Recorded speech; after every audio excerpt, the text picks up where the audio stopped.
Good afternoon, everyone, and welcome to the 17th meeting of the Planning and Environment Committee. Council chambers, please check the city website for additional meeting detail information. Meetings can be viewed via live streaming on YouTube and the city website. The City of London is situated on the traditional lands of the Anishinaabeg, the Haudenosaunee, and the Lenape, and the Attawandaron. We honor and respect the history, language, and culture of the diverse Indigenous people who call this territory home. The City of London is currently home to many First Nations, Métis, and Inuit people today. As representatives of the people of the City of London, we are grateful to have the opportunity to work, live in this territory. The City of London is committed to making every effort to provide alternate formats, and communication supports for meetings upon request. To make a request specific to this meeting, please contact pec@london.ca or 519-661-2489, extension 2425. I'd just like to give committee members a heads up that Councillor Stephen Turner is unable to join us this evening, and I do have an early departure for Councillor Lehman as well. So with that, I'll move on to disclosures of pecuniary interest. You see none. I'll move on to consent items, and guess what? This is quite unusual not to have any. So moving on, just before we get started to scheduled items, I do see Mayor Ed Holder here in the chambers, and I would like to go to the mayor. And if someone can unmute, we can hear a bit of background noise. It's my fan club, Chair. Okay, welcome. Thank you very much, Chair, colleagues, staff, and ladies and gentlemen. Earlier today, I had the honor to present one of our staff members, Greg Barrett, with the Certificate of Recognition and Appreciation for 30 years service to the City of London. In fact, that's a bit of a lie. It's 30 years and 8 months. What a commitment that Greg has made. You know, when he started with the city as manager of policy and planning and development, his first experience with the city was as a member of the consulting team who prepared the city's first downtown design guidelines. That goes back to 1989.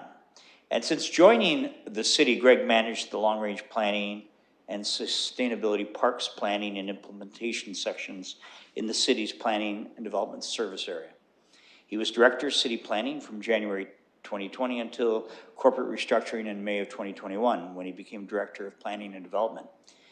You know, Greg puts heart and soul into all of his projects, and the commitment he brings to his work is outstanding. He's worked in some incredibly exciting and influential projects, including working and starting the Downtown Community Improvement Plan back in 1995 and 96, that resulted actually in the first tax increment-based incentive program in the province that supported and encouraged downtown revitalization.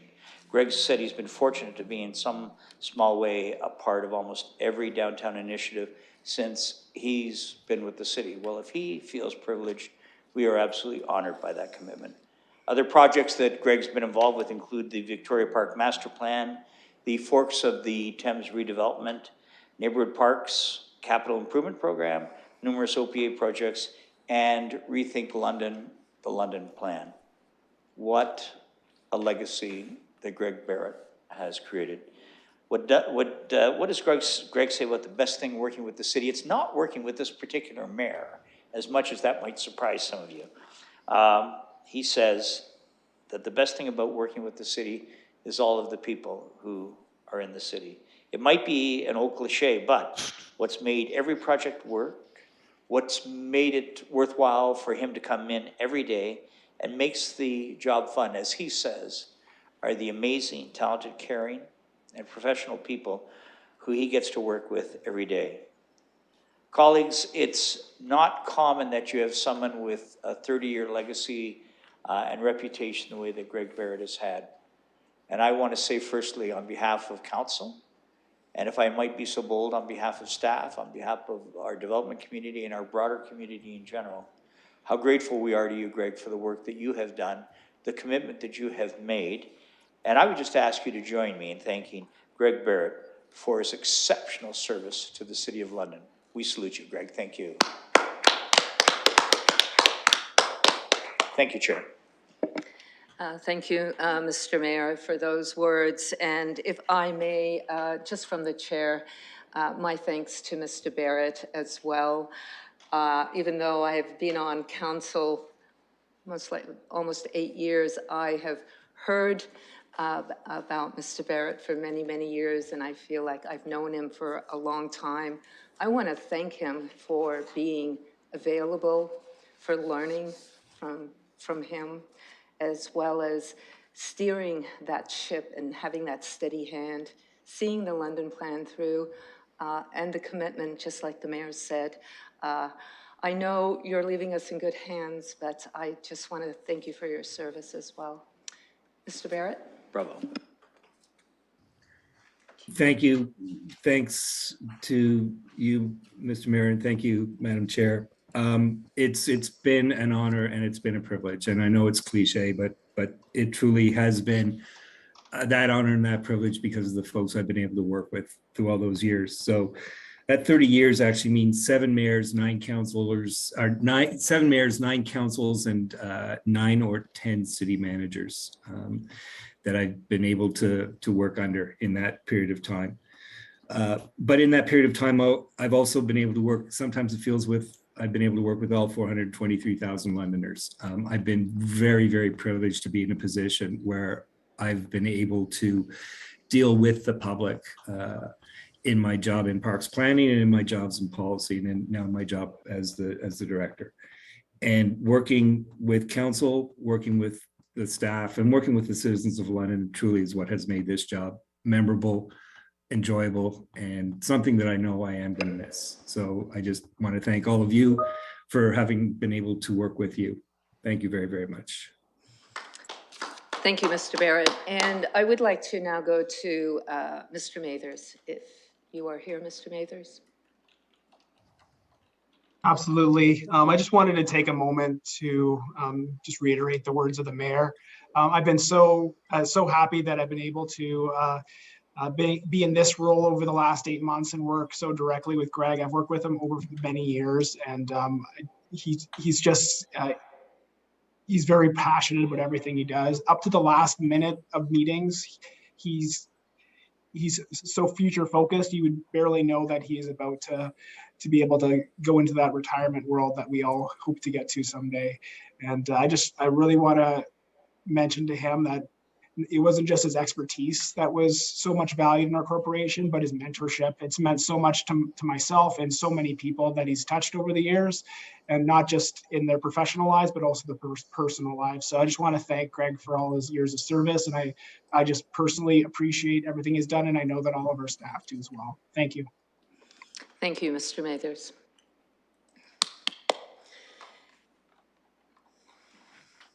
I'd like to add, if I can, Chair, that I did take a picture with Mr. Barrett with the certificate on behalf of council, and he's promised me that there will be a great, nice picture of Cape Breton in the background, and I think that will be a nice component to add some real beauty to that picture as well. The old Cape Breton, not what got hit by the storm.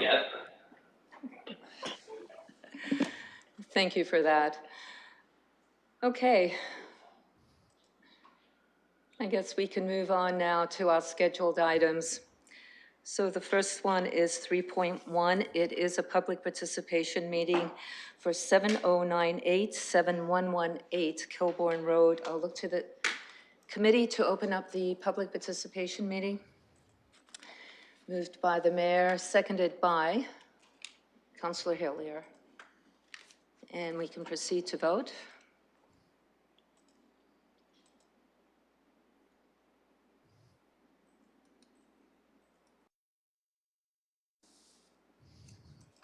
Closing the vote, the motion carries 5-0. to move on to staff for a brief verbal on this rezoning. Good afternoon, Madam Chair. Through you, this is Alison Curtis on behalf of Planning and Development for item 3.1, which can be found on page 2 of the agenda package. This application is for a proposed draft plan of vacant land condominium, official plan, and zoning bylaw amendments submitted by Bluestone Properties Incorporated for a residential development located at 7098 and 7118 Kilburn Road.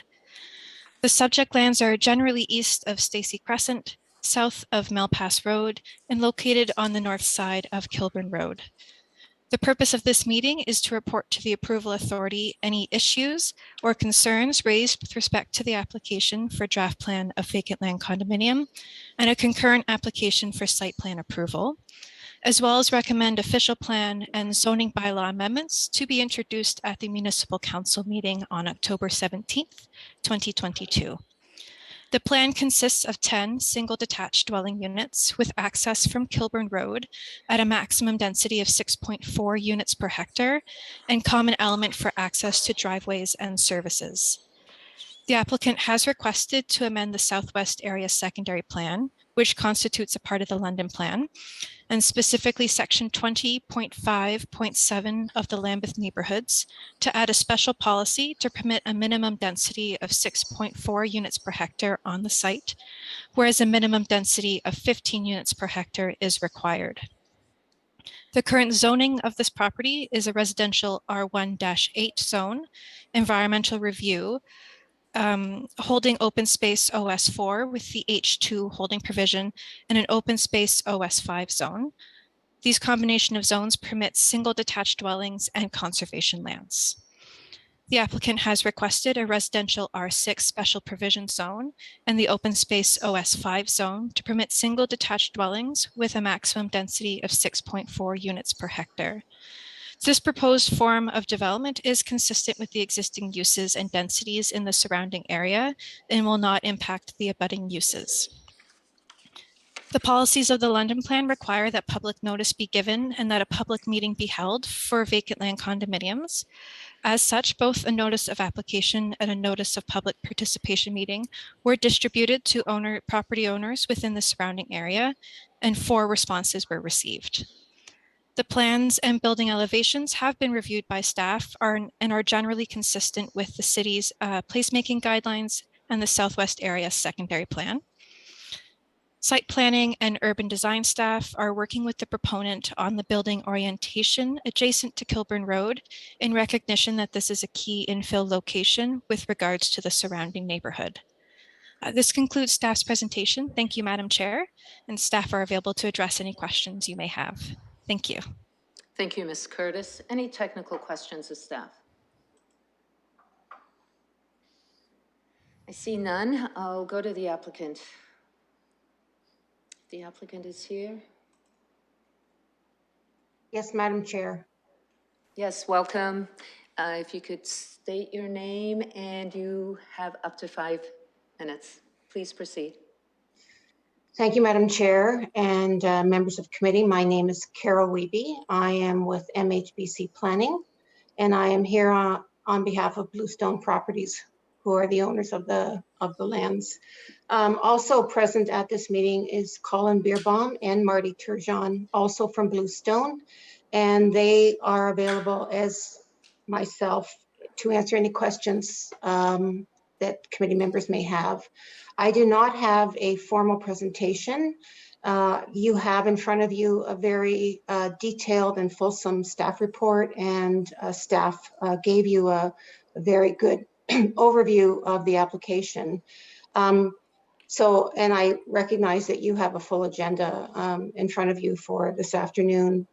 Before I continue on with some additional comments, so I'd like to recognize the efforts of staff, particularly Bruce Page and Sean Mexula, who have worked with us over the last couple of years to bring this to this point. And it has had some challenges along the way, and their efforts I really want to acknowledge. And While I have the opportunity and the floor, I also would like to just acknowledge the efforts of Greg Barrett.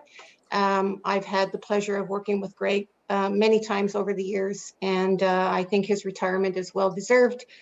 And I'm a little bit envious, but hopefully our paths will cross, maybe in Italy sometime. But back to the application in front of you.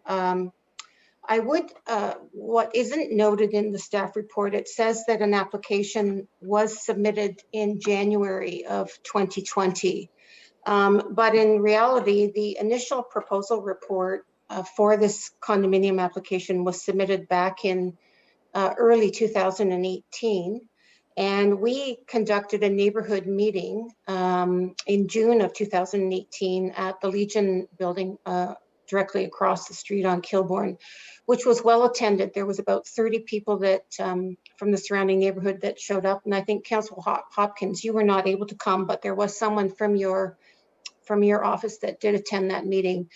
And as noted in the letters, there were concerns about privacy fencing. They wanted to make sure that there was no, that garbage was going to be collected regularly, that lighting would be addressed. And all of those issues that were raised back in 2018, have been addressed as part of this application.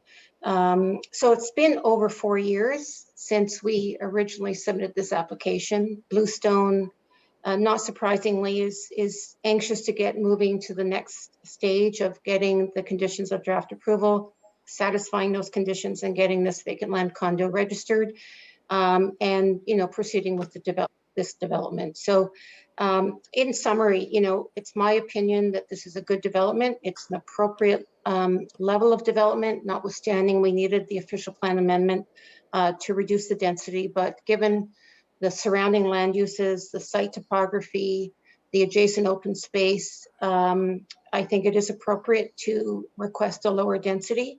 And this will have, less impact on the surrounding open space. And just to address some of the issues in the report dealing with impact on that adjacent Dingman corridor, I would remind committee members that this will be a condominium. So there is the ability through the condominium documents, the rules and regulations, the declarations, to ensure that homeowners are fully aware of the responsibilities and good stewardship of living beside open space corridors. The private driveway will have a much smaller footprint in terms of paved area. Again, that will have less impact on the environment. So in conclusion, we believe that this is an appropriate level of development. It's compatible with the surrounding neighborhood, and we would request committee's support of the recommendations and recommend to council that the applications in front of you be approved. And if there's any questions, myself as well as representatives from Bluestone are available as necessary. Thank you. Thank you for your comments. Moving on to the public, if there's anyone here from the public that would like to make comments to this recommendation, if they could come forward. Yes, please. Welcome. If you could state your name, address if you wish, and you have up to 5 minutes. Yes, thank you very much for taking my question. My name is Paul Davis, and I live on Stacy Crescent, 3919. And I've lived there since 94, and it's 94.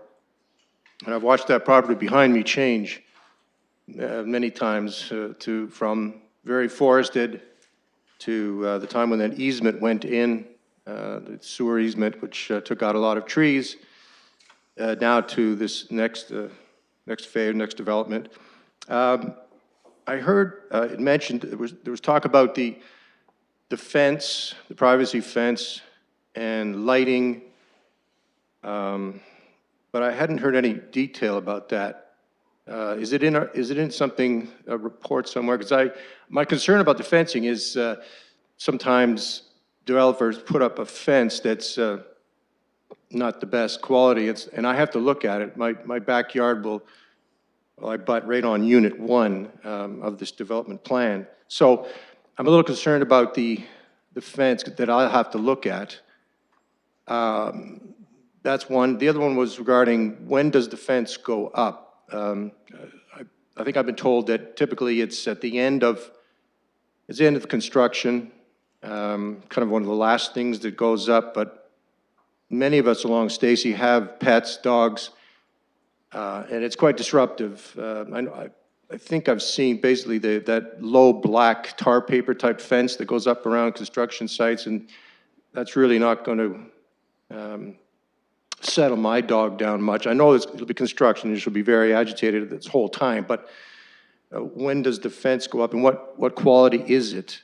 I'd like to think it's going to be something that will stand up and and good to look at. The other issue I heard it mentioned as well is lighting.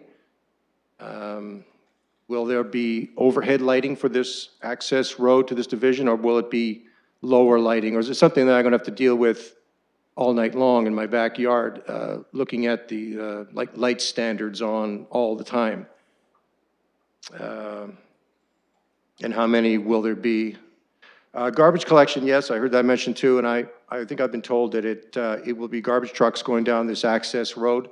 There won't be garbage kept in one spot, say near the street. There won't be a common area where garbage is dropped. But I'd just like to know about the garbage pickup. So I think basically that was it for me. But thank you for hearing my questions.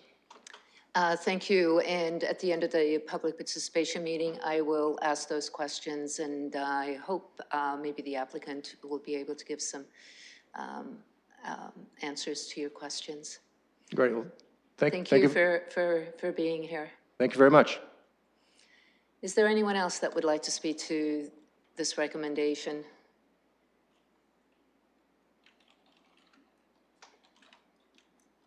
And I'll ask one last time if there's anyone here from the public that would like to speak to this recommendation through Zoom as well. Please come forward.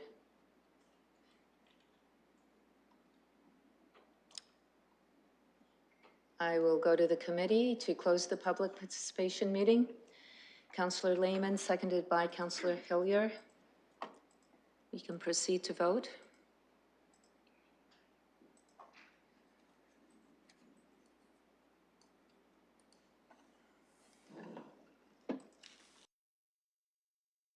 Motion carries 5-0.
Sound check from Chambers.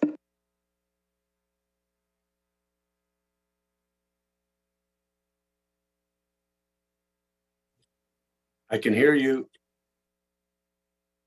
Thank you.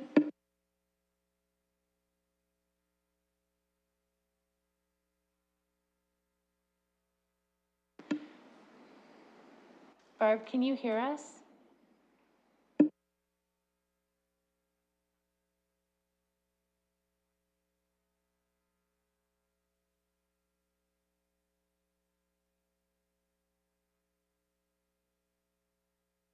Thank you.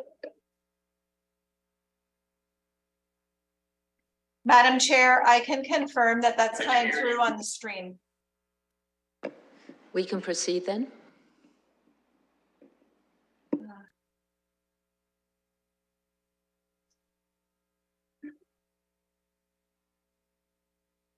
Yeah, you might not be able to hear me. I've switched from my headset.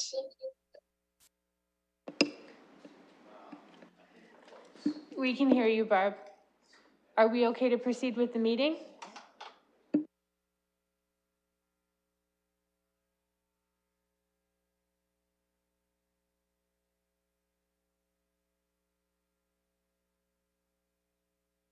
Yes, you can. Thank you for your patience. Thank you for the work that you've done here, getting us going again. And just to review where we are at for the public, we are in the public participation meeting for 4452 Wellington Road South. We have had a verbal presentation from staff. We have heard from the applicant. I will now go to the public.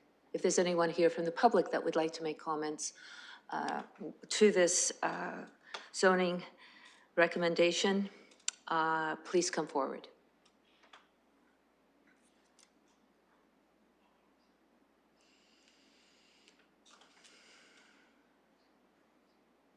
I'll ask again if there's anyone here from the public that would like to make comments to this recommendation for 4452 Wellington Road South, please come forward.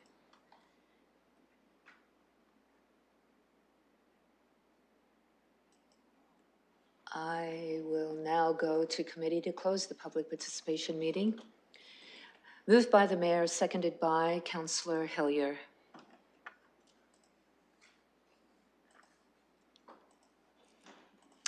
And we can proceed to vote.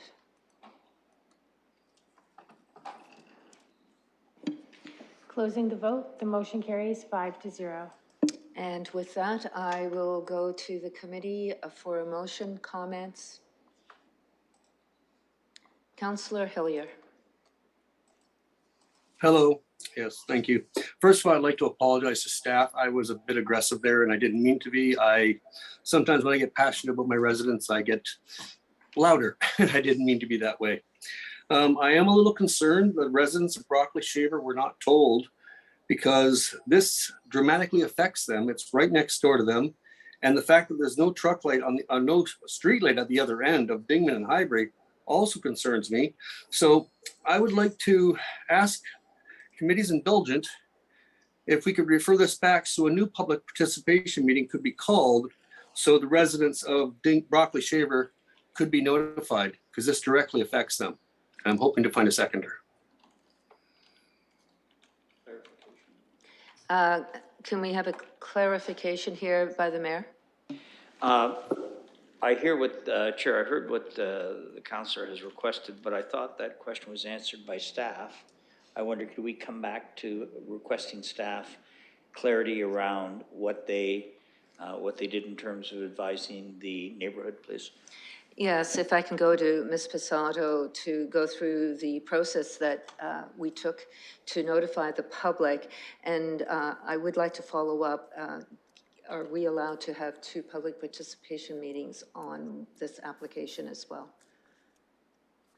Thank you, Madam Chair. Through you to Councillor Hillier. The circulation, I just checked, in fact, the notification radius, the 120 meters just does not incorporate or capture the Broccoli area residents. So they are outside of that 120 meter notification area. Unfortunately, this happens with applications. It's hard for a planner to gauge, or rather make the call as to who additionally should receive notices. That's why there is the default of the 120 meters. And in this particular case, that was what was followed. Now, as I previously mentioned, there was also the sign that was erected on the site, and that has been, I believe there's 2 signs on the site actually, that has been in existence for several months now, since we accepted the application, I believe in March or April. So it would be the hope then that if those residents had not been notified, that if they would drive by and see that sign, that they would have at least reached out to the city to inquire further, and then been added to the circulation list at that time. However, having said that, that was the process that was taken with respect to this application, as well as the required notification through the Londoner for both the notice of meeting and public application and public meeting. My only concern is that I'm looking at the address and it's 4452 Wellington Road South, but when you actually look at the property and look at the corner of Castleton and Dingman, that does look like it's within that range of all those properties. So we're going by along Wellington Road for our notification zone. Through you, Madam Chair, it's actually a radius that selects the property and that draws a circle, 120 meter circle. And as I mentioned previously, those properties were not included in that. So. Thank you very much. Councillor Hillier, just to help out with the conversation here, the mayor, I'd like to just go back to the mayor if you've been satisfied with the clarification from staff. I appreciate staff clarity around the question, and I empathize with the councillor's issue. If he does not get a seconder, I'll be prepared to move the recommendation. Okay, so we're still looking for a seconder to the, Councillor Lehman is seconding. Okay, and so now committee, if we can make comments. So we do have a seconder. I just want to let the clerk know. Councillor Lewis, and then I'll go to the mayor. Thank you, Madam Chair. I appreciate Councillor Hillier's concerns for his residents being notified. However, we have a statutory obligation for a reason, and if we start down this slippery slope of changing the rules for this application, it will be requested to change the rules for every application at the cost, quite honestly, colleagues, of hundreds of thousands of dollars in mailings every year. So I can't in good conscience support this. The statutory requirements have been met, and this is where, quite honestly, colleagues, beyond the statutory requirements, it falls to us to notify our residents as councillors when changes are coming. And I don't say that with any disrespect to Councillor Hillier, and I know he in particular has been recently recovering from a medical procedure and perhaps wasn't able to do that the way he normally does, but I think we have to follow our statutory obligations here, so okay. I can't be supportive. I'll go to the mayor. Thanks very much. I think Councillor Hillier has spoken very thoughtfully on behalf of his constituents, and I applaud that.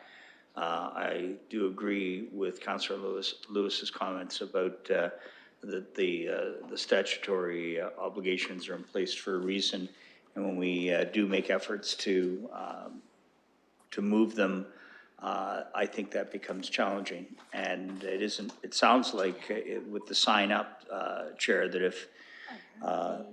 that if one particular constituent in that ward expressed a concern, it would have been interesting to know if a whole lot of them did, and I did not hear that from Councillor Hillier. So I won't not be supporting the direction, and I'll come back if appropriate, and depending on the status of this, to the original staff recommendation. Thank you. Thank you, Mayor, for your comments. Any other comments before I make a quick comment? I see none from the committee.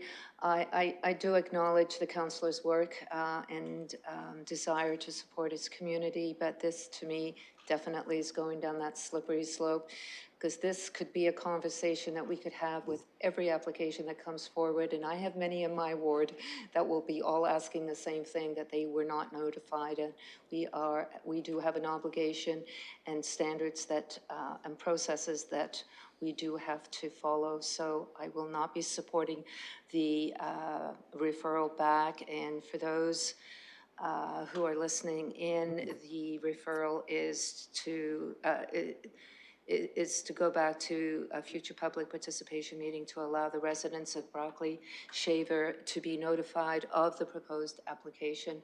With that, I would like to proceed to vote.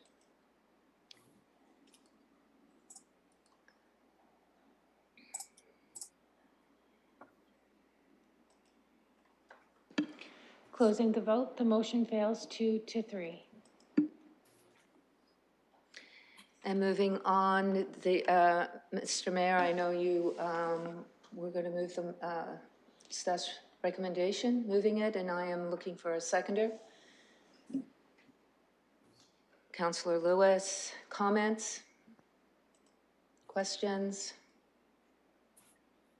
The committee would allow me, I do have a quick question to staff here. I know there is an unevaluated feature on this property, and we will be evaluating it through an EIS. Will this be coming back to us? I guess is my question through that process, or how does that work? Do we ever get to know what is the feature on the property, and if it is significant? Through you, Madam Chair.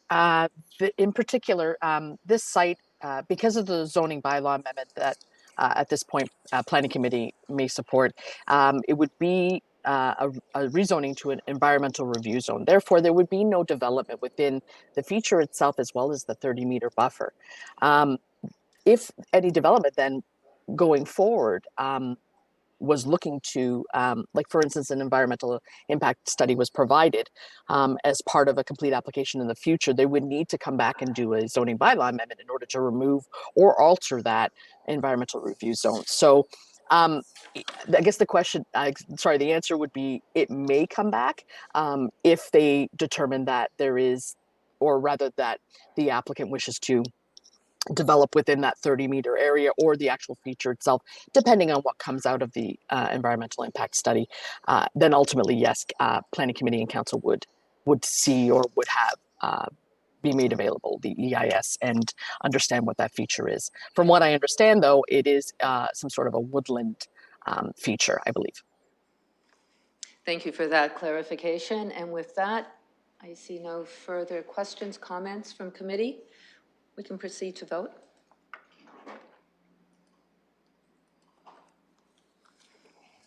Madam Chair, this is Councillor Lehman. I've lost a connection, so I'll vote orally yay. Thank you.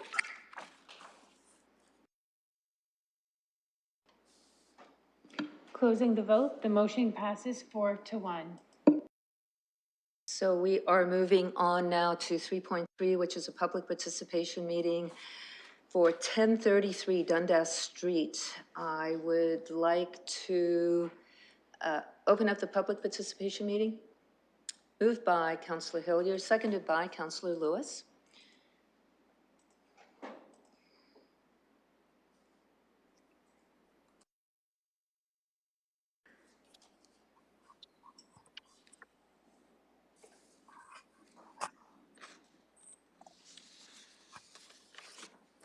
Madam Chair, I vote yay.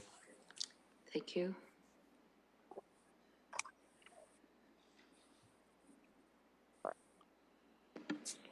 Councillor Hillier?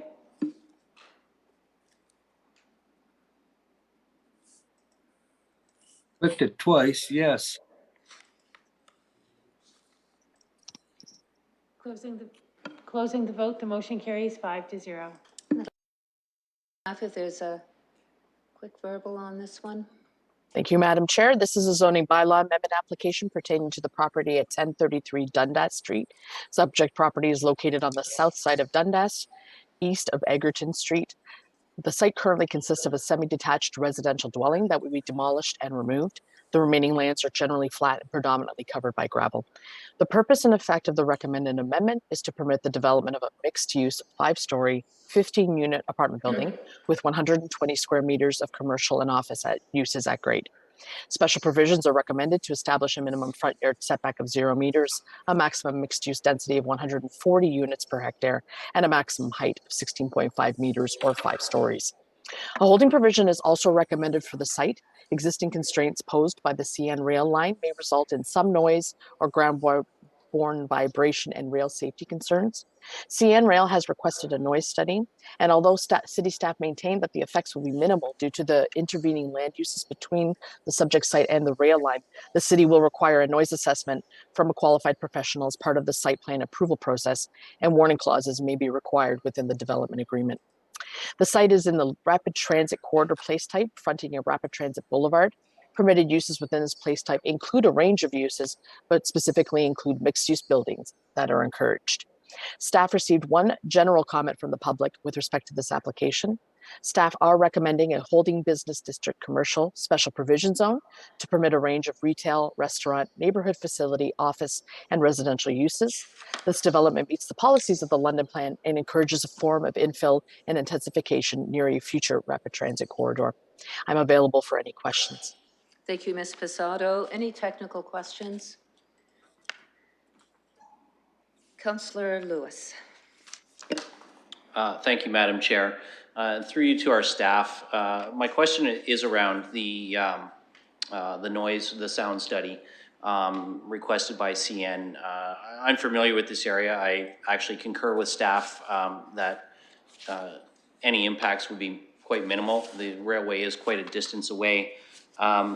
Often we hear that things like sound and lighting are part of the site plan approval process. I recognize that that is what staff is saying here as well. But my technical question is around the application of a holding provision. Is that holding provision something that under our delegated administrative authority now, staff can remove themselves? Or is that something that is then going to have to come back to the Planning and Environment Committee before removal? If staff could indicate which of the two that is. Ms. Posado. Through you, Madam Chair, to the councillor, yes, that has now been delegated as an administrative process, which means that holding provisions will no longer be seen by council overall. This would be then a process that would be removed via staff and staff, an internal, I believe it still ultimately goes for signature to the mayor, and but ultimately it will be a staff administration process. Councillor Lewis. No, thank you for that, and thank you, Ms. Posado. My concern is that we could potentially delay cycles of this moving ahead, but knowing that it's a staff delegated authority does help, knowing that it does not have to come back here. Thank you for that question. And moving to the mayor. Thanks very much again to staff through you, Chair. I note the communication from Zelinka Premo on behalf of the applicant. And I also acknowledge staff's comments that from your perspective, the noise assessment that was done by staff did not seem to be an issue, but it does seem to be an issue with CN Rail, and I don't know why, acknowledging other buildings that are in that area there. I can't speak to the process, but here's my question. According to the consultant on behalf of the client, an environmental noise assessment was prepared by MT Consultants and was submitted as a supporting document. And does that give you confidence or comfort that the reference from CN that the site plan approval process be deferred? How concerned are you as staff about this noise assessment? That is the question, Mayor. I just want to make sure. How That's the question. concerned? Yes. Ms. Posado? Through you, Madam Chair, I'll say this, that it was a surprise to receive the comments from CN Rail with respect to this, simply because it is just outside of that 300 meter radius, 302 meters to be exact. And it was not something that was identified, I think, even from a pre-consultation perspective. Now, referring to the environmental noise assessment that was submitted, that was requested on behalf of site plan, and that's typically requested along any corridor from a noise transportation perspective. So it has nothing to do with rail or ground-borne vibrations, for instance. So that was not covered off in that report. So unfortunately, that component then of the rail noise is not addressed. The reason for the holding provision is simply because something like this would ultimately be, the recommendation could potentially be lost if this development does not move forward in a timely fashion. So it's really just the addition of the holding provision to ensure that the noise assessment is provided at site plan, essentially, and as mentioned previously, can now be addressed through our internal administrative processes. So I'm not sure if, sorry. Yeah, thank you. We're getting closer, and I appreciate that. I guess, again, through you, Chair, what you're suggesting then is that the noise assessment be a condition of site plan approval. And it looks like if staff are satisfied as a result, by virtue of the authorities that have been vested to staff through this period, you can proceed and it doesn't unduly delay the application. Is that a fair comment? Through you, Madam Chair, yes, I think that's a fair comment. I believe that this can be addressed through site plan when the submission is made. Thank you.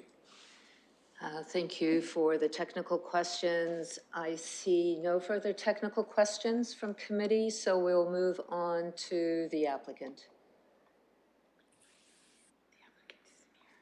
And I'll ask again if the applicant is here. Oh, welcome. Sorry, I'm getting used to trying to look around all over. But welcome to the Planning Environment Committee. If you could state your name and address, and you have up to 5 minutes. Thank you, Madam Chair. Good afternoon, Madam Chair, committee members, and members of the public. My name is Taylor Bridges, and I'm a planning consultant with Zelenka Priamo. I'm joined here by my colleague, Heather Garrett. We're the agent on file for this application, representing Dry Gas Properties, Inc., the property owners of 1033 Dundas Street. First, I'd like to thank staff for their work on this project to date and for their recommendation for approval, which we certainly appreciate. We have reviewed the staff report and are generally satisfied, but we do have concerns with the recommended holding provision. It is our understanding that a noise study is required due to comments received from CN Rail.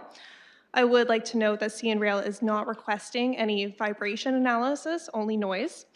And I would like to note that the noise study was prepared and submitted as part of this application, which addressed traffic noise, and did indicate that warning clauses would already be necessary as part of the development agreement.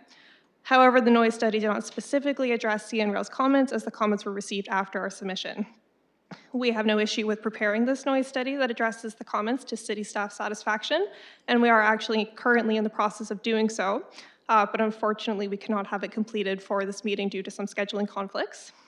However, it is our opinion that a holding provision is not necessary in this instance. Implementing a holding provision would add another layer of complexity and another process to this application. And although it has been delegated to staff, it does still burden our client with additional fees and an extended timeline. Since city staff have required that the noise assessment be completed as part of the site plan approval process, it is our request that the noise study simply be a condition of site plan approval, and that the site plan approval authority be granted permissions to ensure that the noise study is completed to the satisfaction of city staff. Thank you for your time and consideration, and I'm happy to answer any questions. And while I still have some time, my colleague Heather Garrett would just like to speak on behalf of Greg Barrett. Welcome. Hello, thank you. I just want to congratulate Greg Barrett on his retirement. He has an incredible career, and all the best from all of your friends at Zelenka Priamo Limited. Thank you. Thank you for those comments as well. Moving on to the public, if there's anyone here from the public that would like to make comments to the recommendation in front of us for 1033 Dundas Street, you can come forward.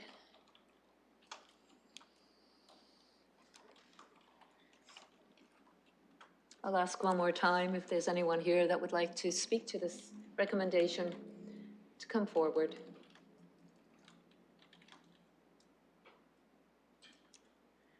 I see and hear none, so with that, I'll go to the committee to close the public participation meeting. Councillor Lewis, and it is seconded by Councillor Hillier.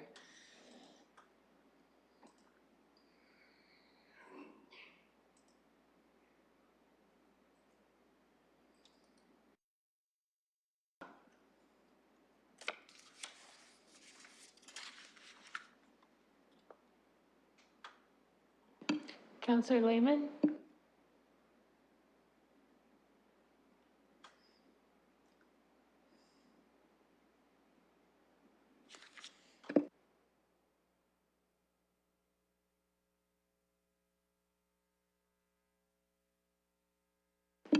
Closing the vote, the motion carries 4-0. And just before I move to the committee, Councillor Lehman did have an early departure, so he has left as well. So I'm looking to the committee for a motion or comments. Councillor Lewis. Thank you, Madam Chair. And just through you, if I can ask our staff, we've heard the applicant say that they're going to prepare the sound study anyway. And their suggestion is that it just be a condition of site plan approval versus the staff recommendation that it be a holding provision.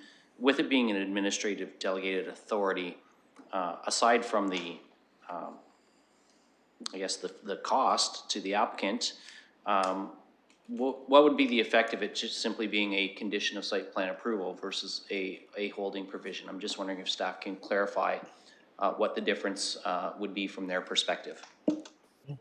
Through you, Madam Chair. I think the two biggest things would be, number one, it's a flag for anyone who ends up purchasing the property or developing the property that this is still a requirement that is outstanding. Realistically, I have no, I believe that they will be submitting a site plan application imminently once the application for zoning is approved. However, we do not know ultimately what could happen. And if, for instance, this property were to change hands, it would be a requirement down the road as well. And we want to ensure that anyone, it's the flag basically for the future if this property is developed in the future.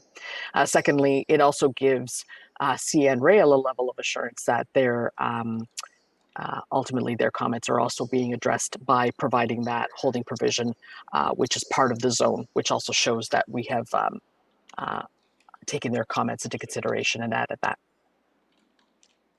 Are you satisfied, Councillor? I'll move to the mayor with a question. Thanks very much. Building on that, there were two issues that were referenced by the planner on behalf of the applicant, cost and time. So to staff, what's the additional cost and potentially what's the additional time associated with this not being a condition of site plan approval, but rather going through the process that you're suggesting? Through you, Madam Chair, the cost of a removal of a holding provision is $1,205. And in terms of timing, now that it's administrative, really this sort of process can be started at any time with respect to the site during the site plan process. So in terms of extra time, I don't think that in fact that would add extra time, simply because it can be administrative, it can be applied for at any time, and it can be removed at any time once those, the appropriate signatories and report have been provided to the approval authority. So really, I think it comes down to cost, which, as I mentioned, there is a fee for, simply by processing the application through staff time. And through you, Chair, CN's involvement with this, you indicated that gives them some opportunity to have comfort that their concerns have been addressed. I don't know what that means, but perhaps you could just clarify that for me, please. Ms. Through you, Madam- Basato, I'll go to you, and then I see Mr. Barrett as well, and I'll go to him as well after you. Okay. Thank you, Madam Chair. CN Rail, oftentimes some of the external commenters do not necessarily know where their comments go and if they in fact are being implemented. So in this particular case with the holding provision, from that perspective, CN Rail is aware that the city is looking for the noise study and is requiring that as part of a future application. So it's very upfront and clear. Thank you, Mr. Barrett. Thank you, Madam Chair. And I just wanted to also clarify and reiterate a comment from Ms. Basato on the timing. The study that's required, whether the study is submitted as a result of the holding provision to go through site plan or as a condition of site plan, is the same study. And because this has administrative approval, we would see this as actually running concurrent with it. So this would be part of the information that would be submitted in the consideration of the site plan approval as it's going through the site plan approval process to the city's satisfaction that the issues were addressed in the study. Then we would bring forward concurrently that administrative change. And just so the committee knows sort of what goes on behind the curtain in that, in order to document this process, because we're undertaking this authority on behalf of council, what we do is we've just added one more step internally. So staff would normally review these documents or these studies to ensure that they met the city's requirements. And then they would just advise the approval authorities they were going through that. The step that we've added in this is purely an administrative step where actually staff write a short report that says that the works have been done and they've been accepted to the satisfaction of the city. And they actually attach the bylaw to that report, just like you would have seen it. The delegated authority, which is the director in my position, signs that memo, and the bylaw just goes down to the mayor and the clerk, just the very same way it would have had it come out of the committee. So time-wise, this runs and can run completely concurrent with that process because there's a delegated approval on the actual site plan itself. So we wouldn't see this as adding anything to the timeline. But I just wanted to sort of help you see what's going on behind the curtain now that you provided that authority. Thank you for that information, Mr. Barrett. I'll go back to the mayor. Any further questions?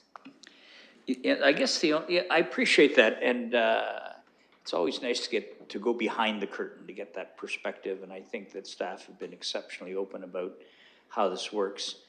But where I'm of two minds on this, it doesn't seem like a big deal on one hand to just proceed as staff have recommended, but it doesn't seem such a big deal that what the planner is recommending in relation to this, except there's another $1,205 fee, and what's the I guess what I'm going to ask you through you, Chair, is what's the missing piece? Because if it's not that big a deal, you know what, I don't mind saving the applicant $1,205, which I'm sure is the full fee for the planner on this. I don't know that, but I'm wondering what and that was a poor joke, Chair, but I'm just wondering what the additional complications or things if we said, look, let's just make it a condition of site plan approval, what do we lose is really the question. To staff. Through you, Madam Chair, I think the biggest issue would be that if there is no holding provision, then, okay, I'll put it to you this way. Site plan, for instance, is not appealable by anyone other than the applicant, whereas zoning bylaw amendment is appealable by, departments, agencies, et cetera, and the public. In this particular case, with the holding provision, then the CN Rail would have the opportunity, or the lack thereof holding provision, CN Rail would have the ability to appeal if they determine that their concerns were not being addressed, that the note to site plan was not sufficient for their purposes. That's essentially the biggest difference I could see with respect to that. And as mentioned previously, also the fact that in the future, these sorts of things would not be necessarily addressed you know, if there was a lapse in time, this sort of provision could be missed. And we'd rather it be front and center for any new applicant who may ultimately have the property, may develop the property. And through you, Chair, are we worried about precedent if we decided to amend this to make this a condition of site plan approval and just, I'm not sure if I want to say speed up the process based on what Mr. Barrett said, but are we worried about precedent if we were to go in the direction that the applicant has requested? Through you to staff. Through you, Madam Chair, I think generally, yes, that is always a consideration. When you start to remove or start to defer considerations to site plan without the holding provision, again, we're coming into that danger zone where things may get missed and do not get appropriately addressed at site plan. And I think that holding provisions, as you know, we used to use a lot more of in the past and have recently gotten away from that, but are still a necessary component of planning applications, especially when certain criteria need to be addressed. And in this particular case, a criteria from an important external agency. Mr. Mayor? So finally, if I may, you know, my Cape Breton mom always used to say the proof in the pudding's in the eating. And so I'm inclined to support the staff recommendation. It seems like a minor adjustment, and yet it adds some, I'll say modest protections, but probably more chair in principle than anything else, the holding provision that's there.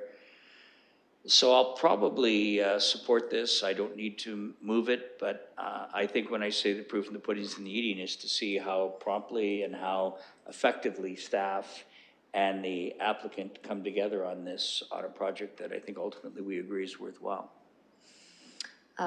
Thank you. I am looking for other comments from the committee or a mover to the recommendation.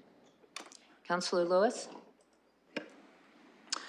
Sorry, Madam Chair, I know we're getting really into technical aspects here around holding provisions, but I appreciate both Mr. Barrett and Ms. Posato's comments around the fact that from the timeline perspective, it does not necessarily add time. Although I then hear that CN, if we impose a holding provision, gets a right of appeal that they do not get if we make it a condition of site plan. Appeals have to have a window of time for an appeal period. So can staff indicate if we make this a holding provision and the staff are prepared to remove it, what is the appeal window that CN has if they disagree? Through you, Madam Chair, when I mentioned the appeal process, I mean through the zoning bylaw. So yes, there would be a 20-day appeal period after this bylaw was adopted by council, if ultimately that's what council decides in terms of a recommendation. What the issue is that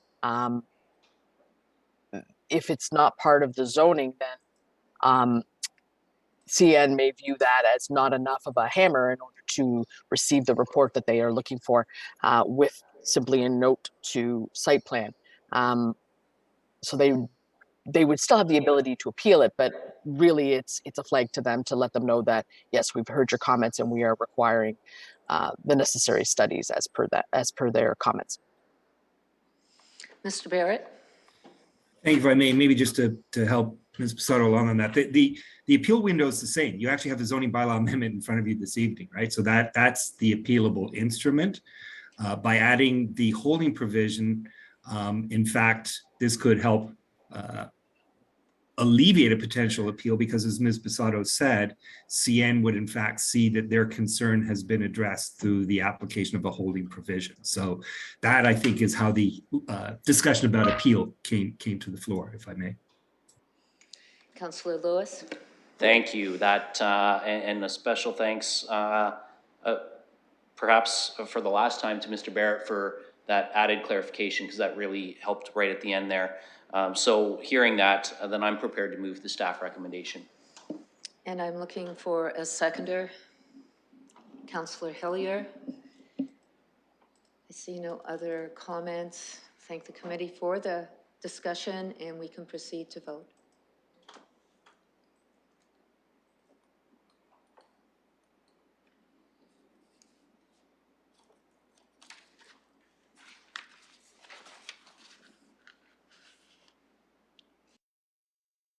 Closing the vote, the motion carries 4-0. Moving on to 3.4, which is a public participation meeting for 366 Hill Street. Looking to open it up by the mayor and seconded by Councillor Lewis.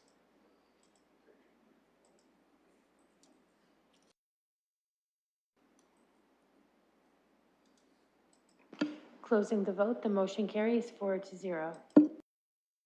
There is a zoning amendment here. If I can go to staff for a quick.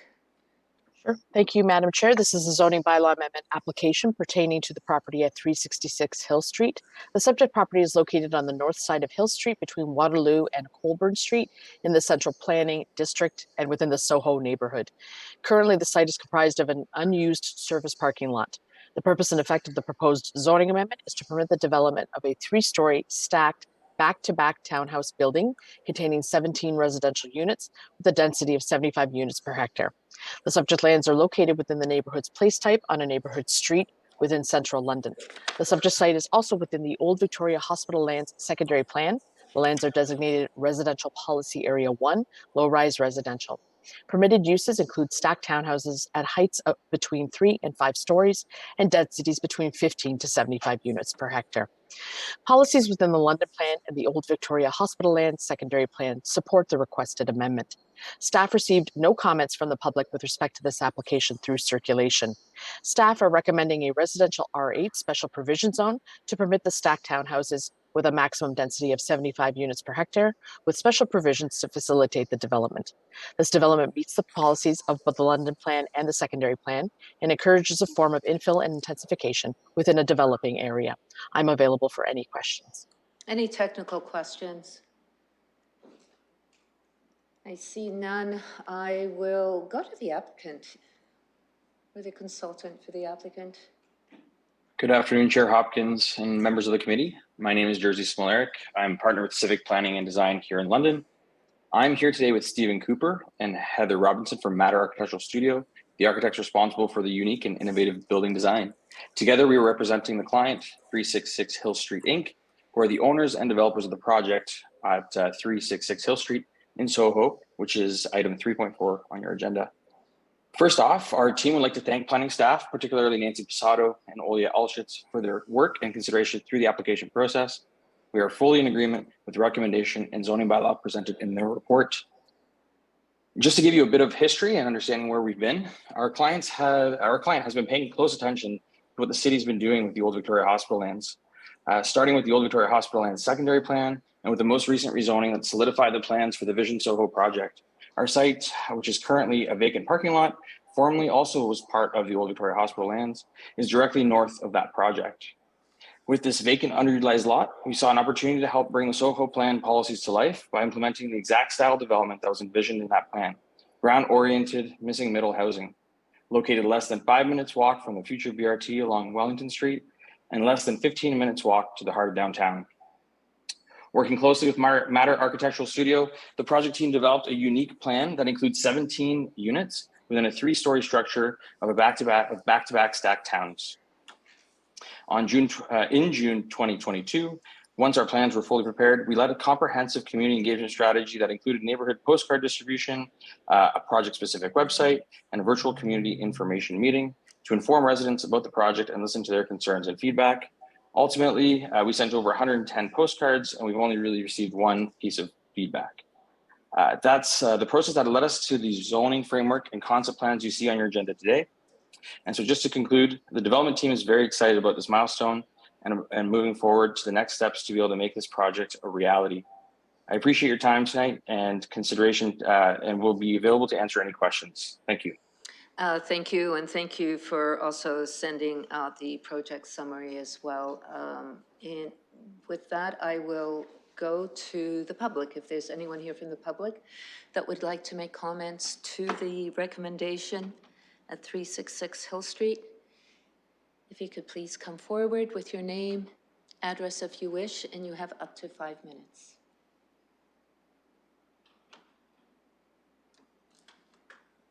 I'll ask one more time if there's anyone here from the public that would like to make comments to the recommendation to come forward.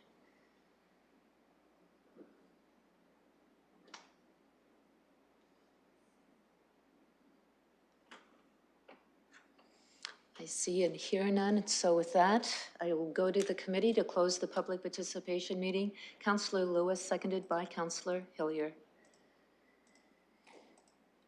And if we can proceed to vote.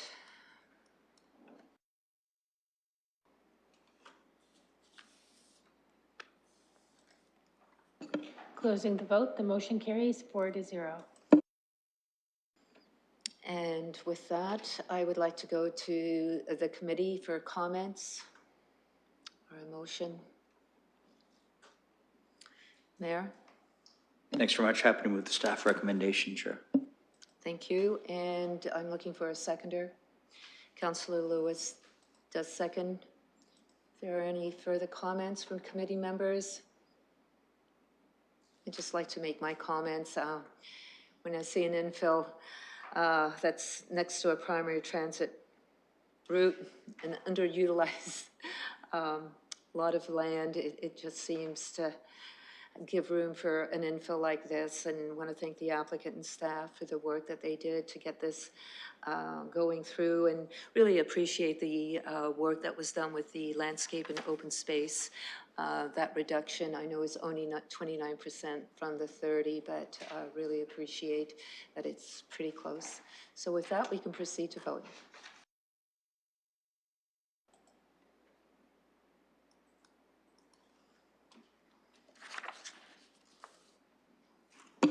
Closing the vote, the motion carries 4-0. To our last public participation meeting, which is for 1156 Dundas Street.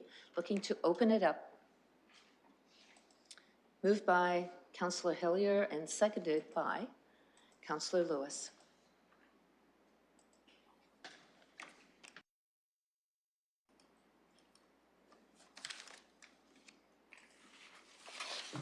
Closing the vote, the motion carries 4-0. Presentation on this, if I can have staff. Welcome, Mr. Johnson. Good afternoon. Through you, Madam Chair. Yes. This is Mark Johnson. On behalf of Planning Development for item number 3.5, a copy of the presentation is found on page 239 of the agenda package. But before I get started this afternoon, just wanted to note 2 changes to the recommended zoning bylaw amendment, which is identified in Appendix C of the report and is also found on page 202 and 203 of the agenda package. Staff is proposing changes to the special provisions for the BDC zone and residential R6 zones, specifically the regulations relating to interior side yard depths. Staff is recommending the wording be revised to parking area setback adjacent to a pathway easement be a minimum of 1.5 meters. Shifting back to the presentation, this application is for a draft plan of subdivision and associated official plan amendment and zoning bylaw amendments for 1156 Dundas Street. With regard to the property description, the subject lands consist of lands associated with the former McCormick factory with a total land area of approximately 5 hectares. The property is in the McCormick area secondary plan area and is unique to this area as it is the only property designated under the Ontario Heritage Act. The former industrial property is also a brownfield site and has been vacant for a number of years. With regard to the site context, the lands are currently established, surrounded by an established residential neighborhood to the north and east, and to the south has frontage along Dundas Street, which is designated as one of the city's rapid transit corridors. Directly to the west, the lands consist of active and non-active industrial and office uses that are transitioning over time to less intensive uses. Within this area and further to the west, a number of properties contribute to the industrial heritage character of the area, and are under consideration for identification as being having potential heritage value or interest by the city. With regard to the development proposal, the draft plan proposes restoration and adaptive reuse of the heritage building into a mid-rise mixed-use building, and also remediation and the redevelopment of a brownfield site. The highest building heights and densities will be within the existing McCormick building, as I mentioned, fronting along Dundas Street, and transition to the interior of the site, which is proposed to be a long-term care facility on the eastern side of the site, and also seniors apartments for the western side of the site, both south of the future extension of Gleason Street. Street townhouses to the north of the extension of Gleason are planned to complement and integrate with the established residential neighborhood, and also to assist in transitioning from heights and densities that are proposed for the medium density residential development within the site. Neighborhood Park is planned for the northwest area of the site and is intended to provide amenity space for residents within the neighborhood. Staff would like to note that we also worked with the applicant to establish an internal road connection between Ashland Avenue and McCormick Boulevard to satisfy the intent of the secondary plan. However, the applicant was not willing to include a public road and instead have proposed a pathway system as identified as the east-west and north-south corridor that you can see in front of you to provide internal and external connectivity to the site. In addition, Gleason Street will be extended to the west, and the Green Link corridor, as identified in the secondary plan, will be incorporated within the public right-of-way. The proposed development is directed by the secondary plan and also the London plan. City-initiated official plan amendments to the London plan and secondary plan are considered to assist in clear interpretation and implementing the future development proposals. With regard to zoning, the McCormick factory and adjacent land has been pre-zoned by the city in 2015, withholding business district commercial special provision zones to facilitate the adaptive reuse of the heritage building.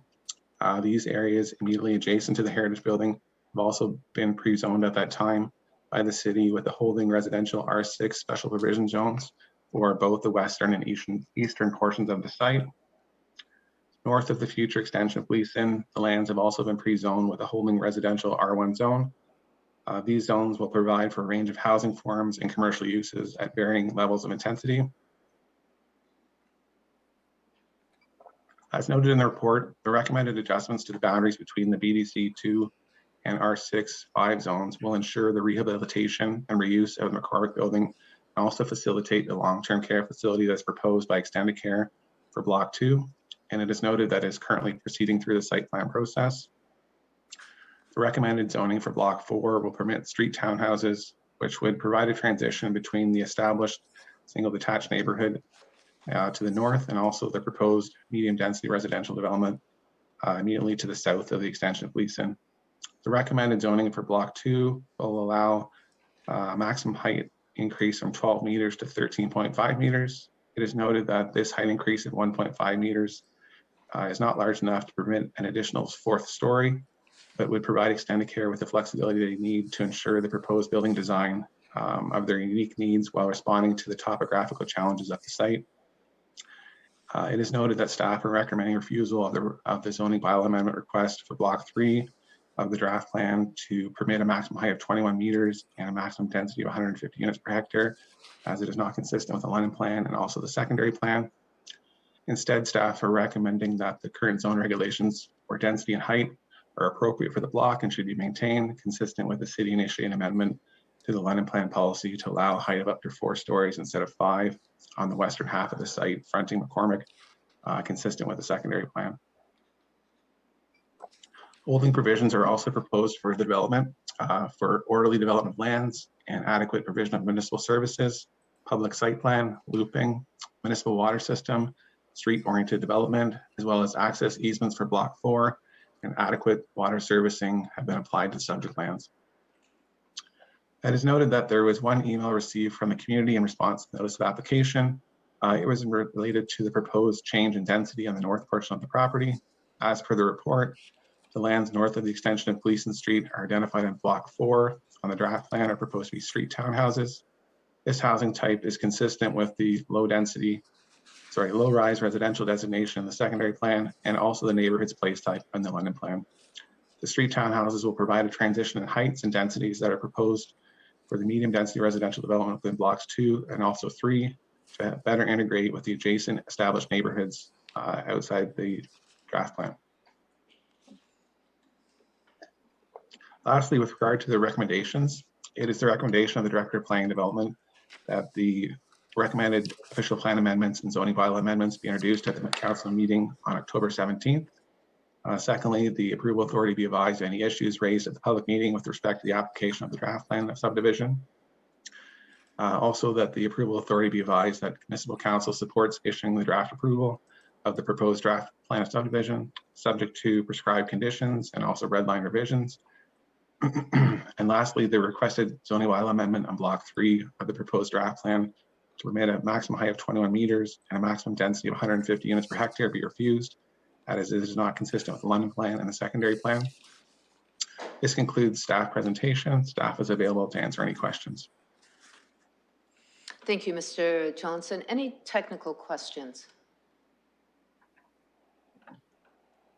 I see none. I have Mayor, please proceed. Thanks very much. I think staff will note that the councillor for the ward submitted Technical questions. I'm going to get to that if I can. I'm sorry, I'm going by way of to get there. Suggested an amendment that, that would suggest 5 stories, Chair, and 150 units per hectare on block 3. Are there any structural issues that would prevent that? And that's the practical question I have for staff. Mr. Johnson?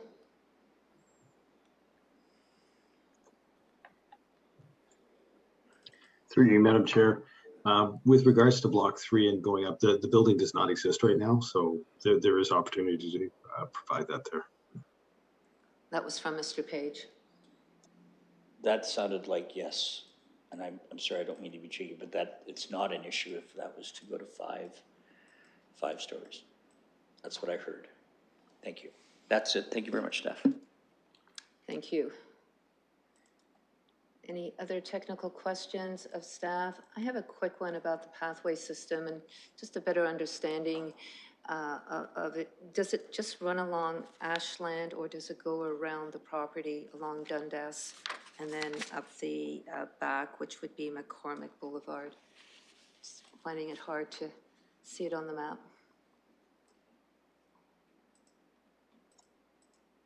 Through you, Madam Chair, it's Bruce Page. The proposed pathway alignment, there is 2. There's a green link. Actually, I'm just looking for the page here. If you turn to page 183 in your agenda, that shows the draft plan, or the proposed draft plan of subdivision. Along Gleason Street, as part of the secondary plan, there's a green link, so that link would be within the boulevard of the new Gleason Street. It doesn't exist right now. It would have to be constructed, but there would be a green link that would be included within the boulevard and tie into the park that's in the northwest corner. The secondary plan talks about connectivity through the site for lands from the east to the west. There'll be future residential and mixed use. And the pathway corridor that's being proposed would provide that connectivity. As Mr. Johnson had pointed out, we have spoken with the applicant to see if there could be internal road network that was contemplated by the secondary plan, and that wasn't the case. And there is now proposed a pathway connection that runs from Ashland Avenue to McCormick, and then from Gleason into that pathway that runs east-west from Ashland to McCormick. So it's shown on that page. It's the green area with the arrows in it. Thank you for that clarification. Moving on to the applicant. The applicant is here. Mr. Cornwell, welcome. Thank you. You have up to 5 minutes. Please proceed.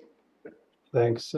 So yes, my name is Stephen Cornwell. I'm the planner for the applicant on this subdivision and zoning bylaw amendment applications. Just to let you know, we are very excited at the prospect of proceeding with this redevelopment proposal. In our view, this site has had to sit vacant for too long. Unfortunately, we do need to report to the committee that there are 2 issues of particular significance to us that we are in disagreement with staff on. And so we will need to get into those a little bit. With regard to that, I did send out an email with some drawings this morning to all members of council and to the mayor. So if members of the committee have that available to them, they're welcome to follow along. I think it does help just explain the situation a little bit better. The first drawing is really, it's just a rendering that we have had done of the McCormick building in restored condition. So a reminder of that's what this whole redevelopment is about. This is what we would like to achieve. The second drawing is 3D overview of the site. This is something, you know, stolen from Google Earth, but it kind of explains the surrounding context of the site in an important way for some of the issues we have. So the site, as your staff have explained, has a single family community largely to the east and to the north, while there's commercial and industrial development largely to the west, although the northwest is also commercial industrial. So the third drawing shows our concept plan, and it shows the walkways a little clearer. As staff explained, we've got a multi-use redevelopment proposal in mind for the McCormick facility itself, the Heritage Building on Block 1. Block 2 is extended cares, arranged a purchase agreement for that site, and they're looking to move forward quickly with a long-term care facility on that property. Block 3 is intended to be developed as seniors apartments. And then we've got the Gleason extension across the north end of the site with townhouses to the north of that.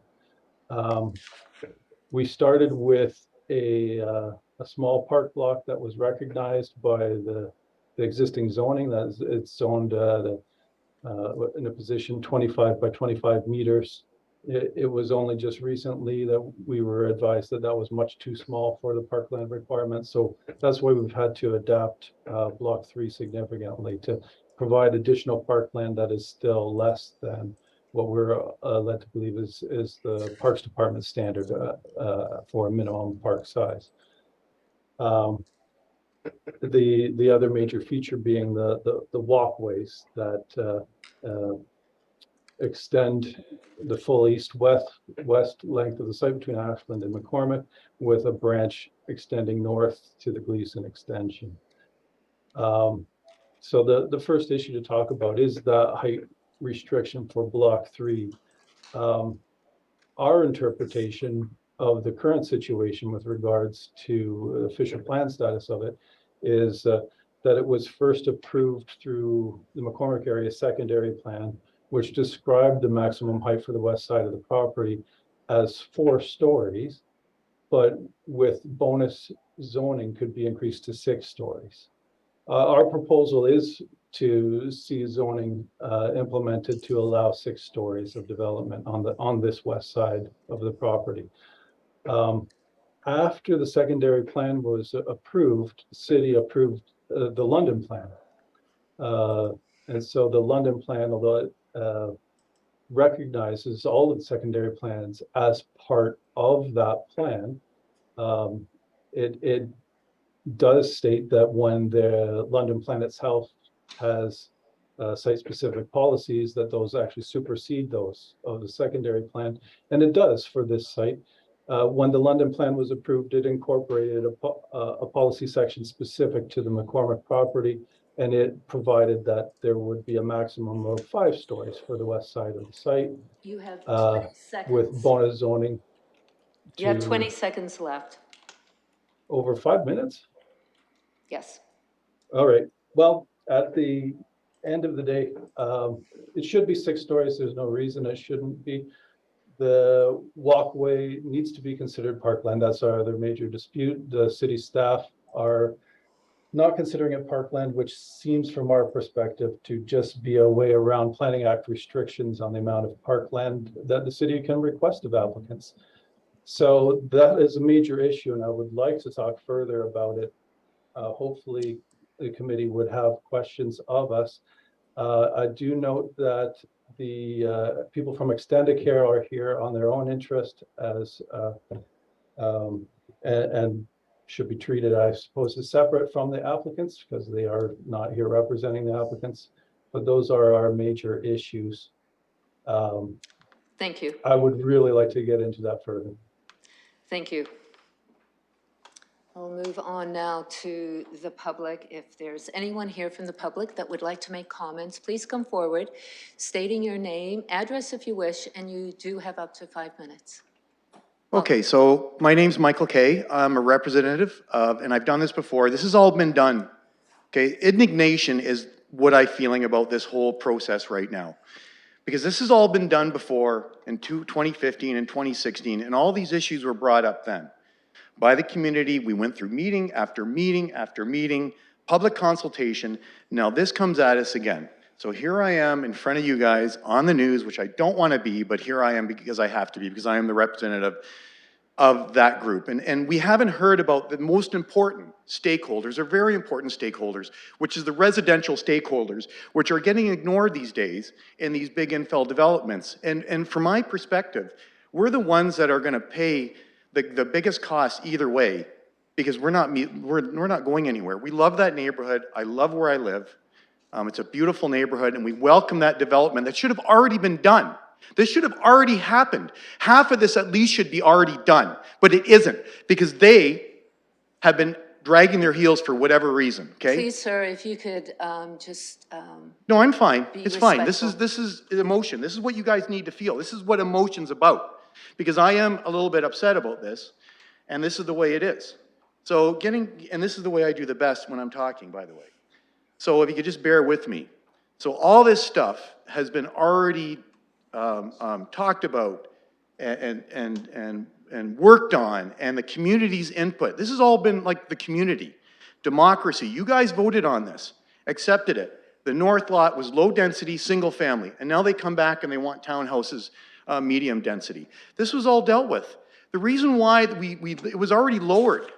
It was lowered because the density was too high. And I remember the city staffers at this time were saying to me, yeah, this is too much for this neighborhood, okay? And it's gonna affect quality of life for everybody and new people coming in. So there's reasons why these considerations were given already, okay? We've all done this already.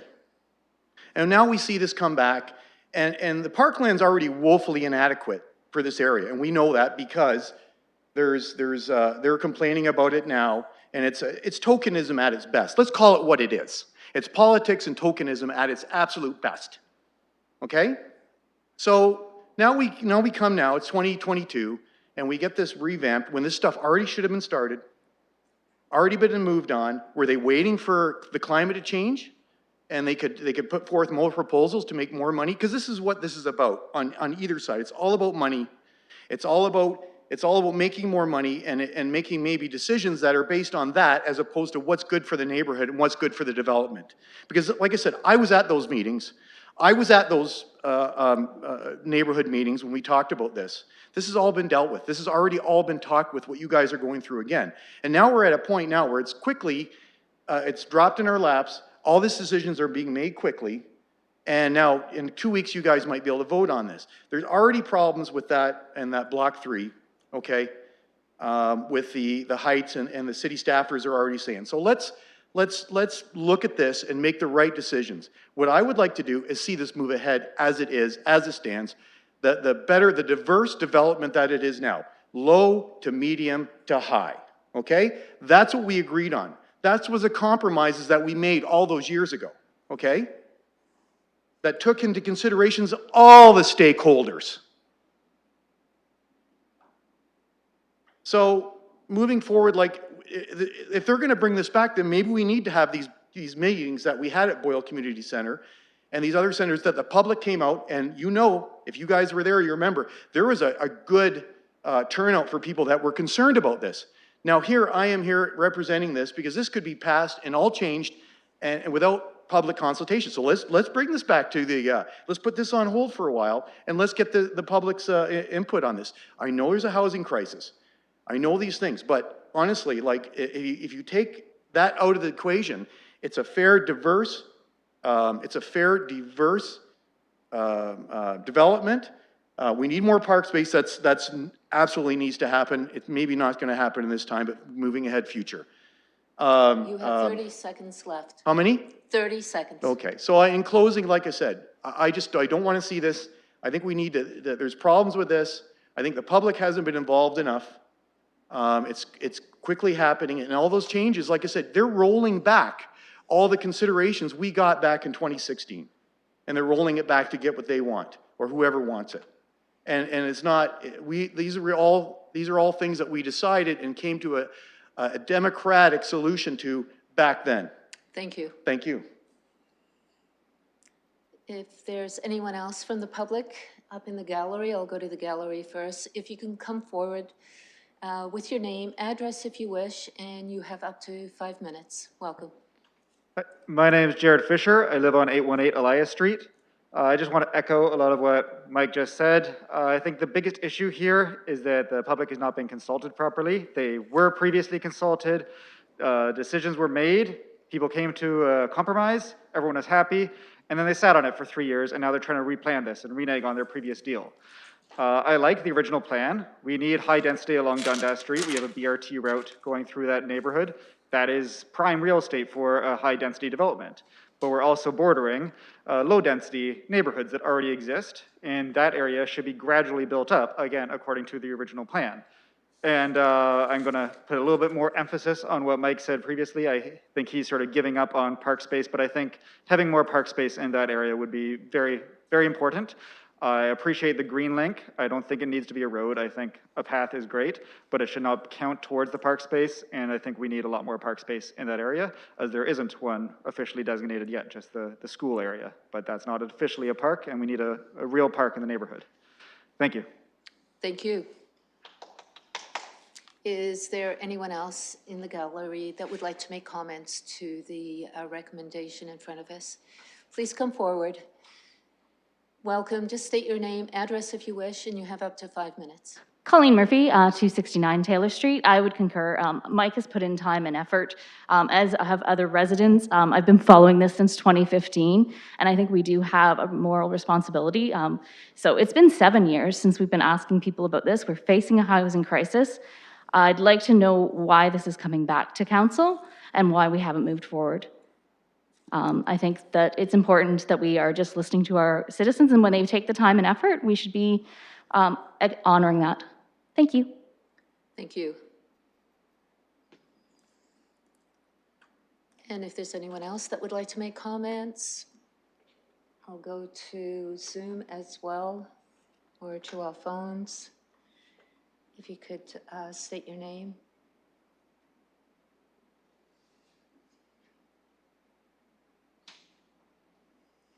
Are people from Extended Care on the call?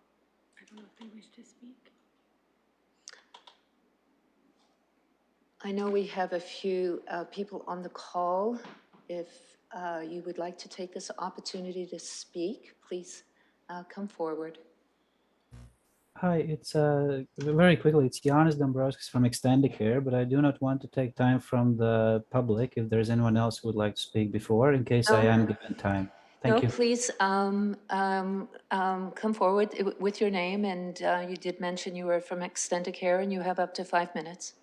Okay, great. Thank you so much for the time and opportunity. My name is Giannis Dombrovskis. I'm the Director of Architectural Services at Extendicare. And we are one of the partners in this development and learning a lot today. So thank you everyone for your input in the process and in background of the project. Extendicare has a 50-year history providing long-term care in Ontario. We are a trusted and experienced long-term care provider in many communities and are continuously working on improving our care delivery. We have experience working with municipalities, Ministry of Long-Term Care, builders, and other partners, including communities and residents. So we are well versed and comfortable working on construction projects in our province. It is of utmost importance to us to ensure that we take into account and address all concerns that surrounding communities and our prospective neighbors may have before, during, and after the construction. It is also provincial government's priority to improve and increase the long-term care delivery through all means available. So aligning with this priority, Extendicare has begun planning process on the new facility in London, together with Sierra in this site that we're discussing today. Our consultant team is doing preliminary works and are in constant conversations with the city and developer in this process. With the increased demand for long-term care in London, the new 192-bed facility will replace the current older 170-bed home in London. Extendicare is very much looking forward to effectively continuing our work with all involved parties and making sure that we do address the concerns that have been raised today and that we have known from before. So thank you so much, everyone, for your involvement, and we look forward to working with everyone to make this work. Thank you. Thank you for being here. I'd like to go to the public again. If there's anyone else here that would like to make comments to the recommendation that we have before us for 1156 Dundas Street.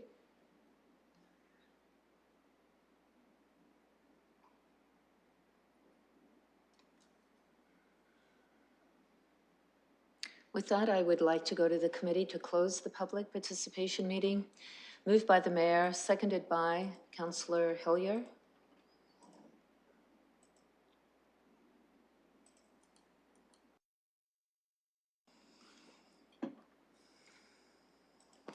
Closing the vote, the motion carries 4-0. Before I go to the committee, I understand the ward councillor, Councillor Helmer is here as well. I would like to follow up with two questions that I heard from the public. One, a better understanding why this recommendation is in front of us again. And secondly, about the park space. If you could just speak to the amount of park space that is, and if it is sufficient enough.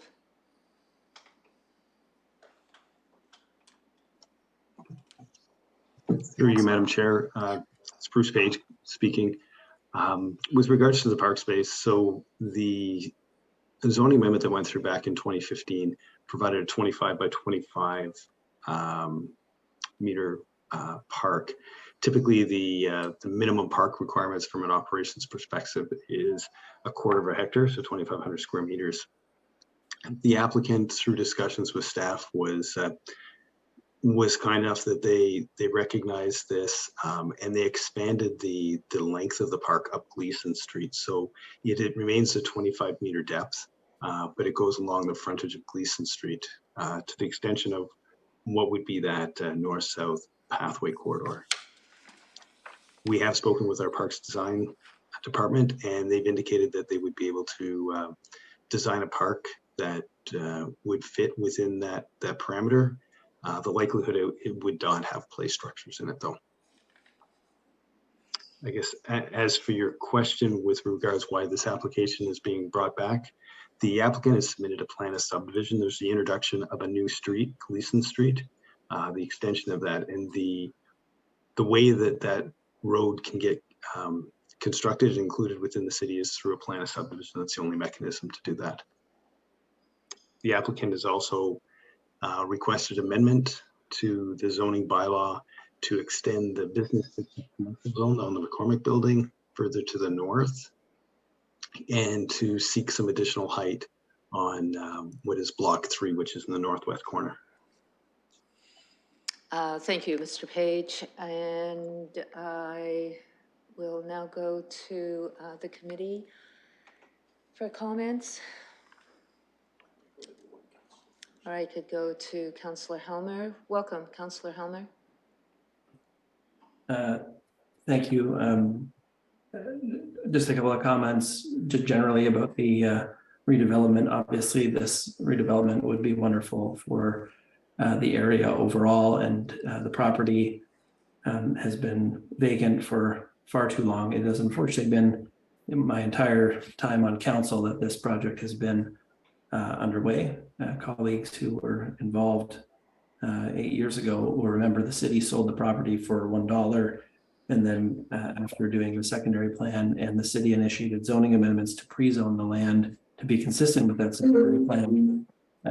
Also provided, Um, sorry, I was getting a phone call while I was talking. Please Also proceed. provided a $2.5 million brownfield grant to help with the costs of cleanup. And so, you know, this is a priority area for redevelopment, and I don't want to lose sight of that because, you know, not everybody's going to be happy about every aspect of a proposed development, but you know, the current conditions, nobody wants them to continue, and we want to see something new and better and renovated that's providing housing for many, many people on this site as soon as possible in the future.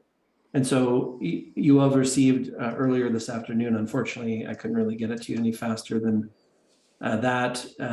One suggestion I have, which is to allow for the zoning special provisions to be up to 5 stories and 150 units per hectare for block 3.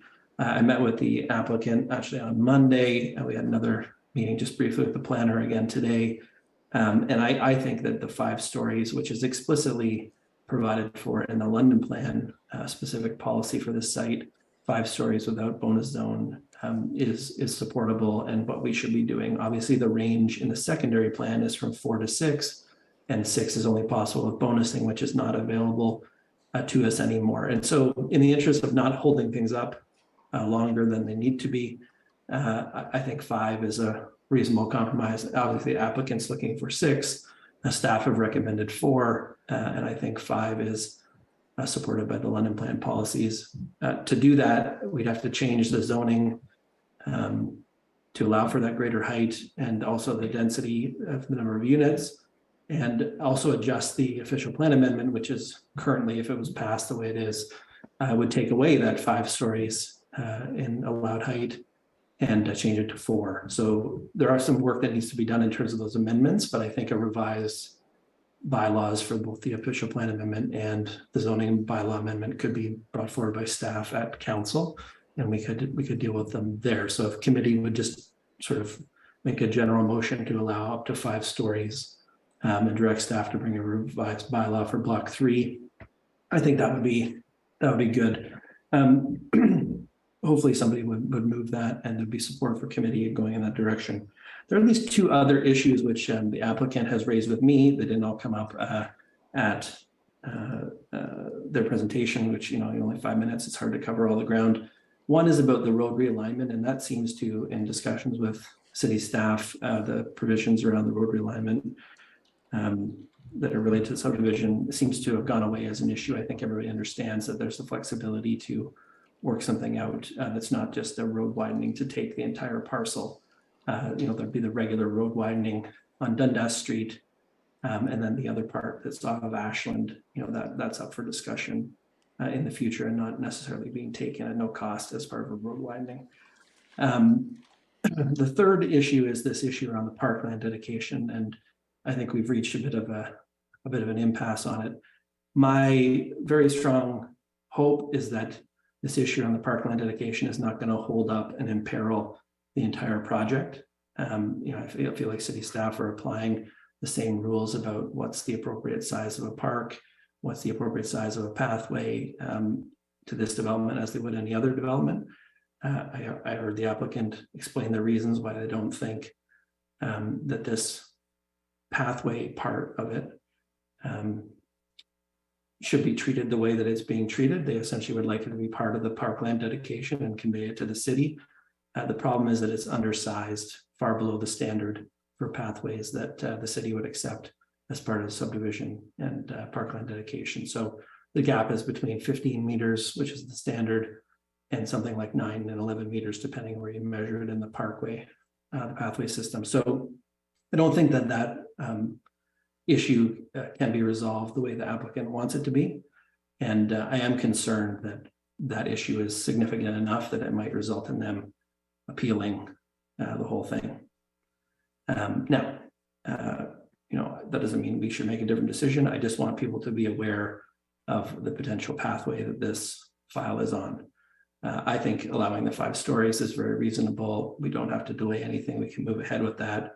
I know, and you heard from Mr. Kay, you know, some residents, I don't think everyone is super happy with how the secondary plan and the zoning amendments landed, 7 years ago when we dealt with them, but generally speaking, the meeting we had at that time was pretty positive. People were very excited about it moving ahead.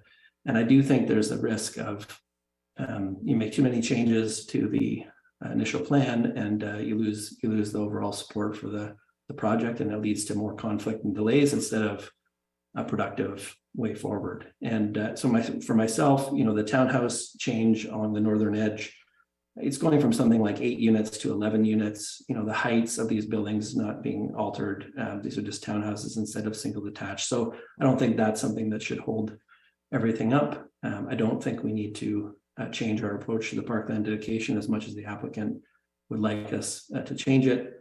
And I do think allowing 5 units, 5 stories and 150 units per hectare on that one block is very reasonable and should be supported. So hopefully a committee finds that helpful. Thank you, Councillor Helmer, for your comments. I will go to the committee now.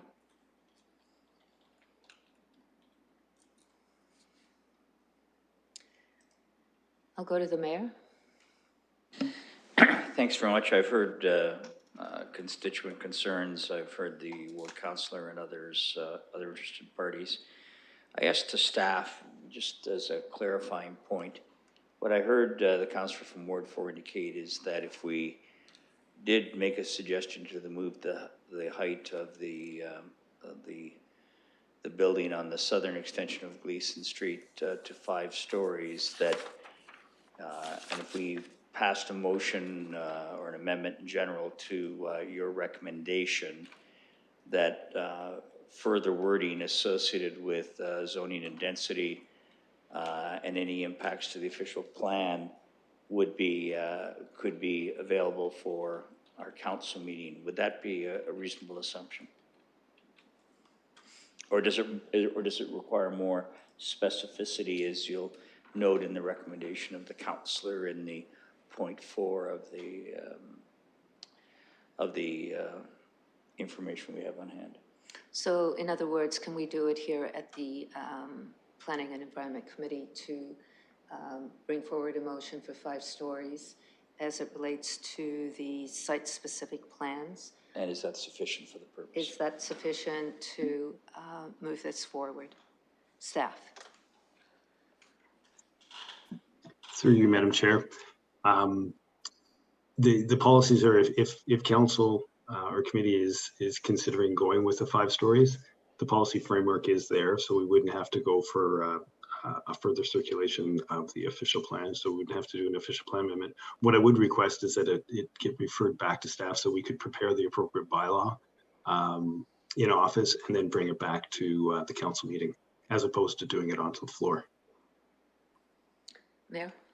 I appreciate that. I think that's appropriate. So I'd recommend that that the staff recommendation be referred back to staff for reconsideration and review with the component piece that the building associated with the, I'll say the western block 3, I guess is the simplest way to put it, be permitted up to 5 stories. And for staff to come back, clerk, I'm not helping you, I know, but for staff to be referred back to staff for review and proper wording associated with that. If that makes sense. So I'm a little worried about the referral back here, but I will go to Councillor Helmer. I see him. Sorry, and I apologize. Usually I like to draft these things out so it's very easy to kind of action what it is I think needs to happen. But I was purposely vague because I think it's important that we don't refer it and have it come back at a whole other planning cycle. There is a certain element of urgency here. In some ways, not the fault of the applicant. They've been working on this project for a really long time. It was held up for a long time in review around the record of site condition at the provincial level. Very frustrating for everyone involved to be able to move it ahead. And I do think there's an urgency to move ahead here and try and get this project unstuck and proceeding. So I would like to see essentially a direction to bring a revised bylaws. There's 2 bylaws, one for the zoning and one for the official plan amendment. to just allow for the 5 stories on block 3. So if we direct staff to come forward to the council meeting, not a future planning meeting, but the council meeting, which is coming up in October, with the revised bylaw to allow 5 stories at block 3, there's 2 bylaws that would be needed, I think. That's probably sufficient in terms of adjusting it, because I'm not suggesting we change anything else about the bylaws, just the height restriction on block 3. Thank you. Just before I do that, I would like to go to Mr. Barrett. Mr. Mayor, just to give further clarification on if we can do this at the Planning Committee on the site-specific policies that we have in place without referring this back. Mr. Barrett. Yeah, thank you, through Madam Chair, and I believe Councillor Helmer sort of gave you the direction, and I wanted to follow up on Mr. Page's comment. If the committee is very explicit with respect to the direction that they seek, and the way, if I may, the way I understand it is that the councillor has suggested that there's a policy basis, and there is in fact in the London plan.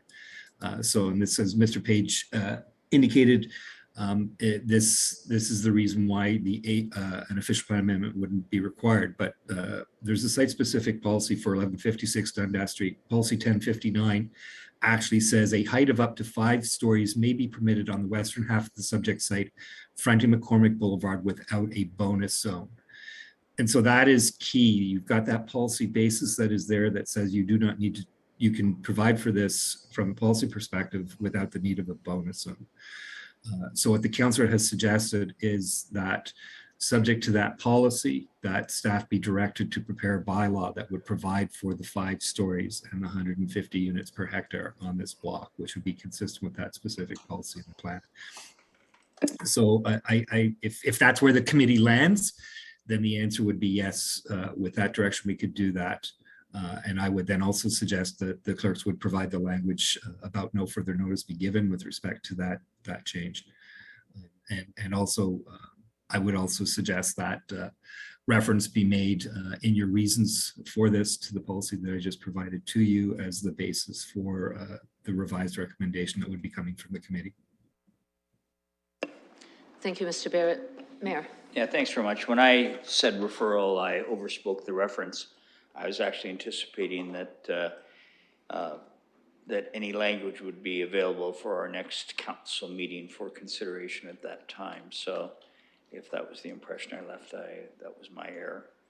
So, you know, it's really odd to say, Mr. Barrett, what you said, but that's, I think that certainly was the spirit of where I was taking my suggestion and my recommendation that we go forward.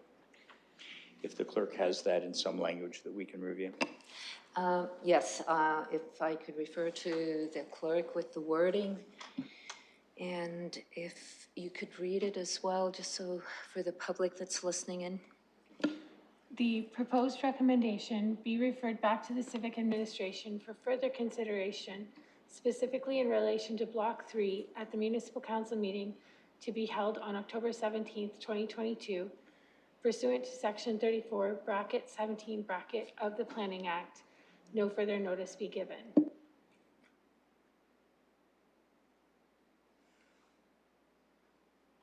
I wonder if I could go to staff on that, just to make sure that it is clear that we are, I heard from, that we are changing the bylaw, the zoning for the OP and the bylaw zoning to allow for the 5-story as it relates to site-specific policies. Okay.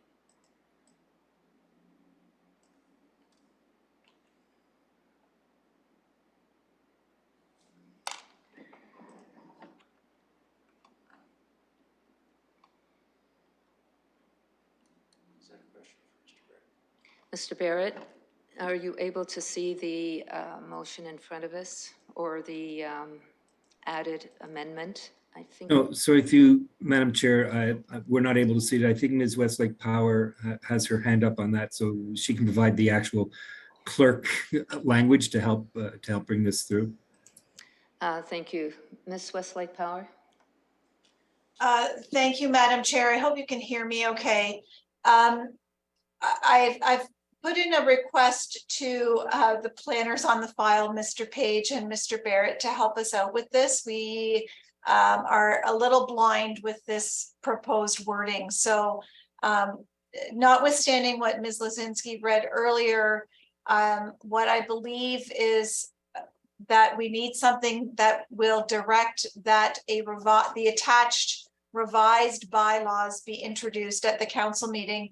And I believe that Ms. Lozinski has something drafted more in that realm than in the referral language.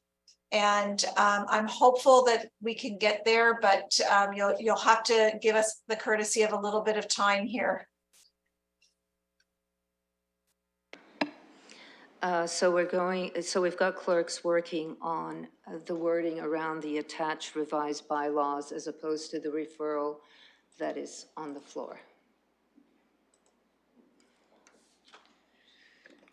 We're set. It's been sent via email to the planners. So hopefully we're close with what has been drafted.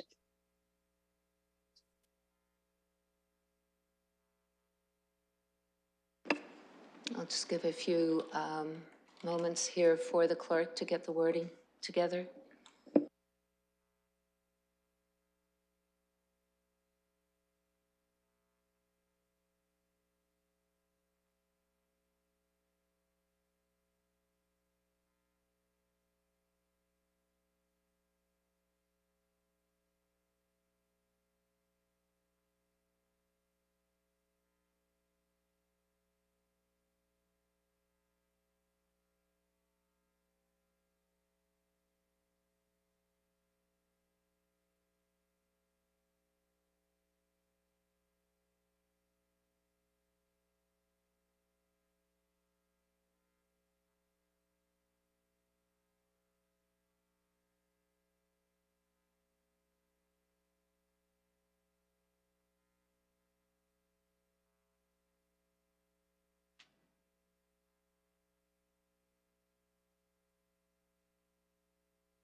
you, Madam Chair. I just want to jump on just to apologize.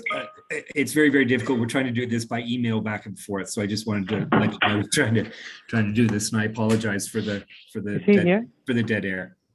Is mommy outside with him?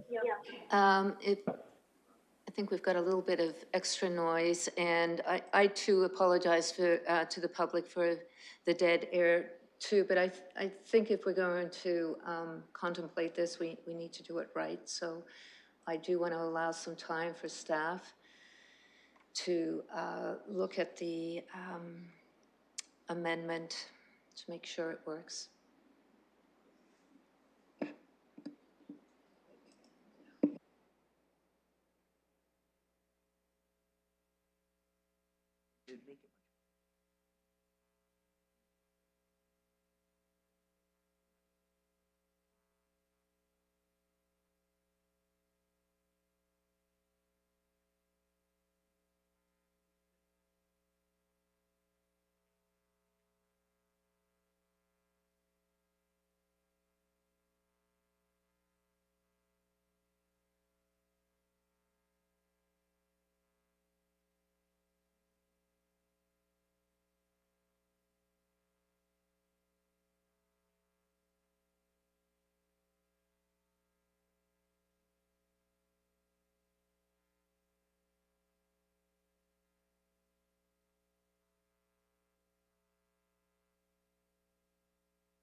think we'll have just a few more moments. We're almost there, and hopefully we'll get something for us to debate.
think we've almost got it. We're just getting it confirmed by staff, and it should be with us shortly.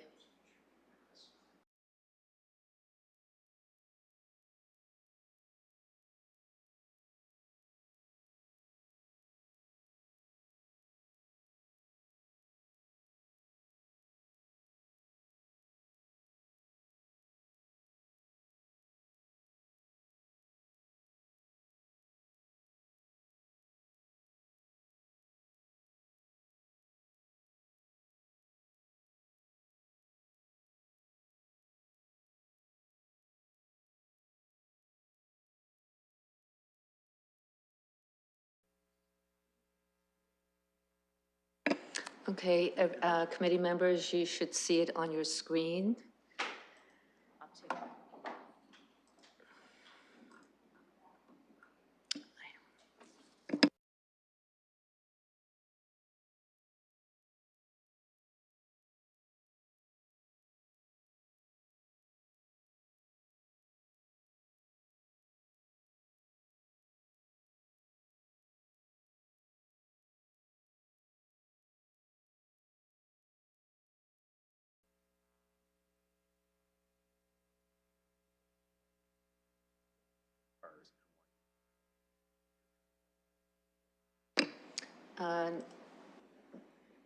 Does the committee see it on their screen?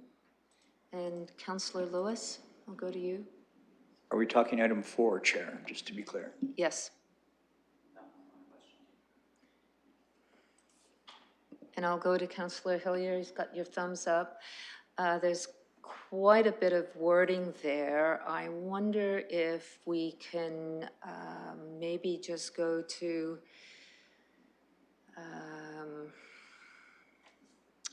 the part.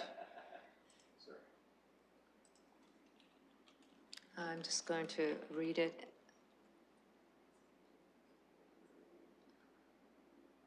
And I'll look to the clerk to point out the amendment to this recommendation.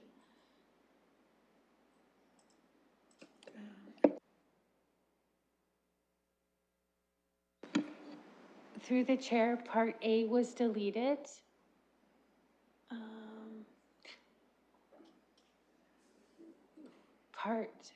References to capital H bracket 15 bracket were removed. References to capital H bracket 21 bracket were removed. Reference to 5 stories was added, as well as the height was added as well.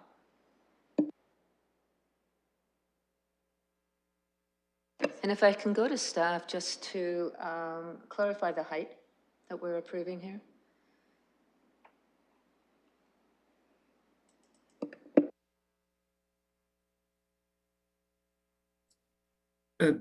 Thank you. Through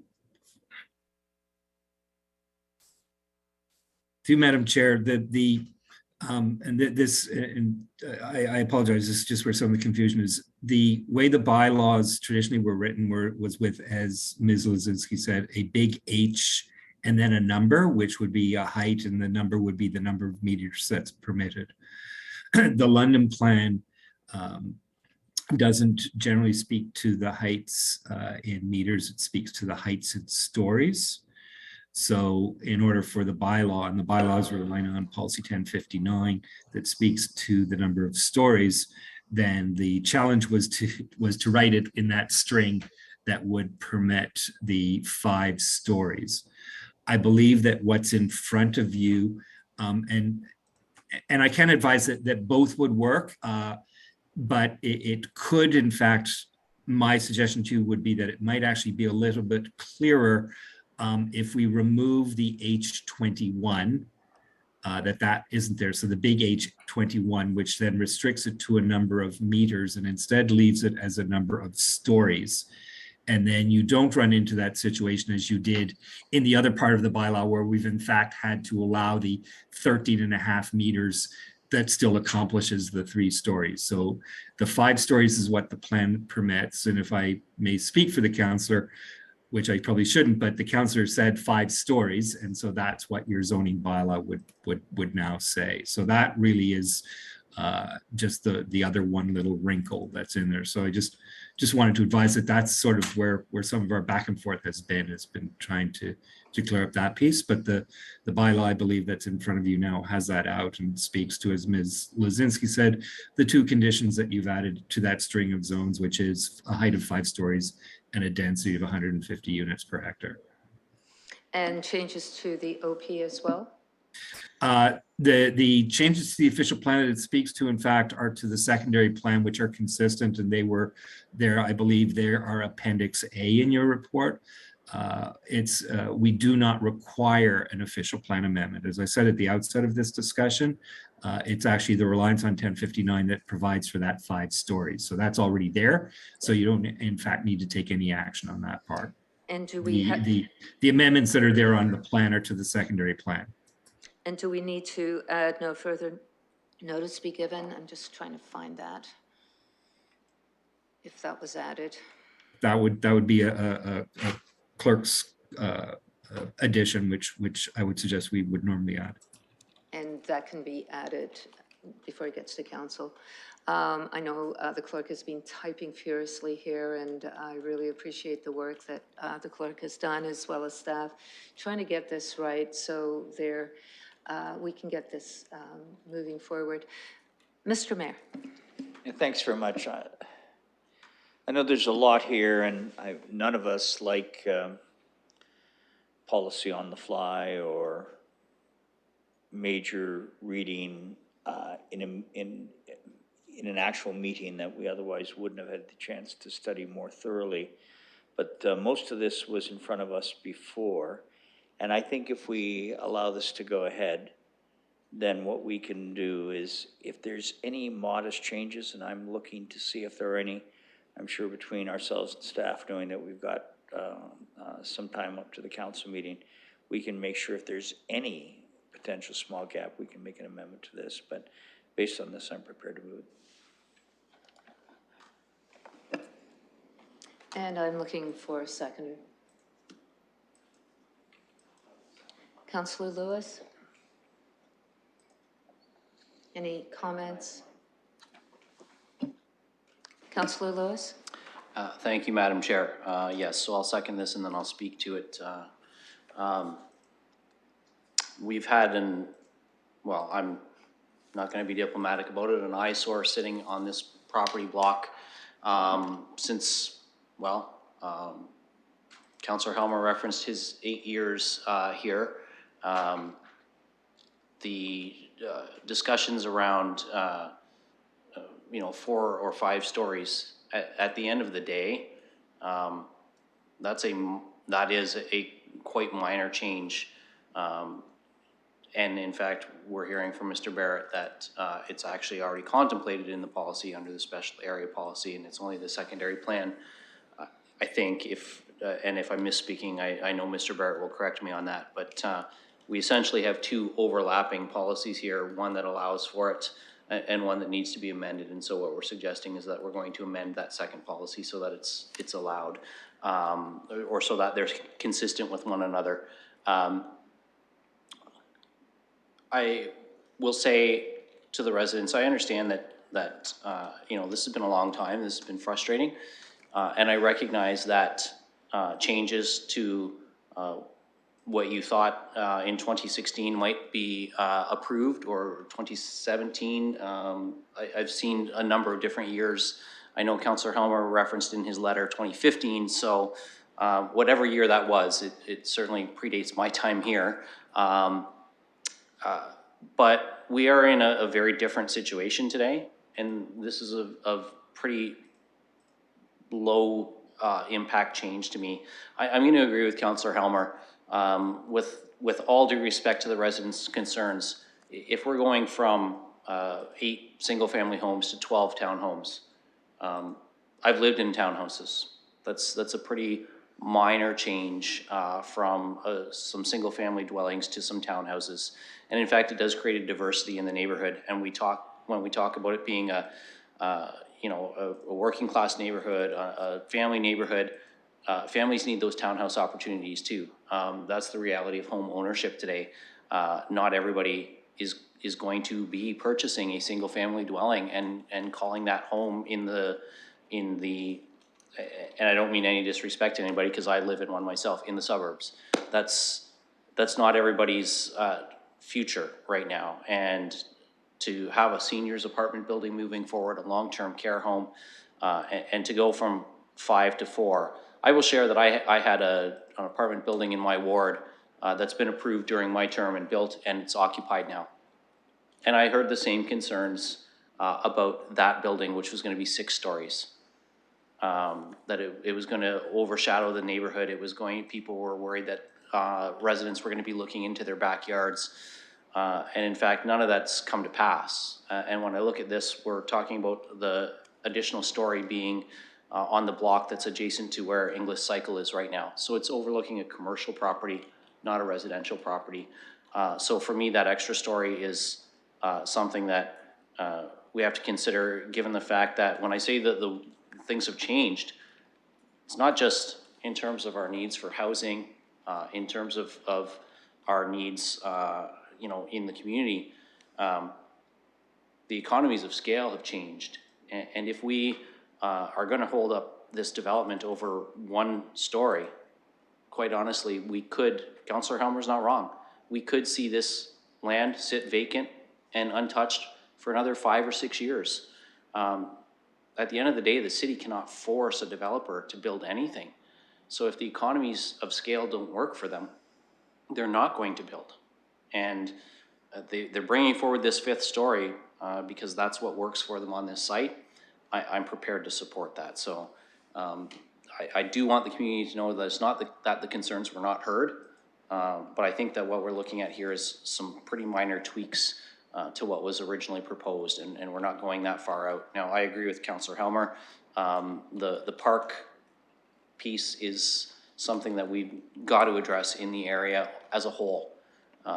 When we're looking at these infill spaces, we do have to look at where green space is available for people to enjoy as well. So, and I think Councillor Helmer addressed that fairly succinctly in his comments, and I would just echo those. That does have to be considered moving forward. Thank you, Councillor Lewis. Any other comments from committee? If I may, just speak from the chair.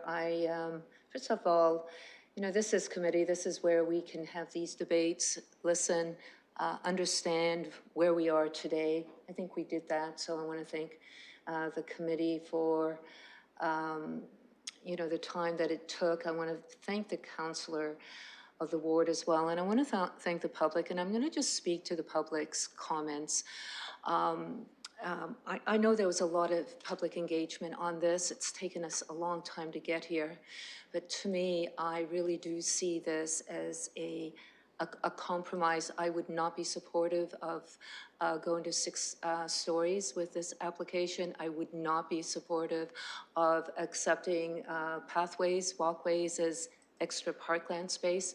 I know there's more work to be done there, but I do think that this is a compromise where we know that it exists in our site-specific policies that 5 stories is allowed.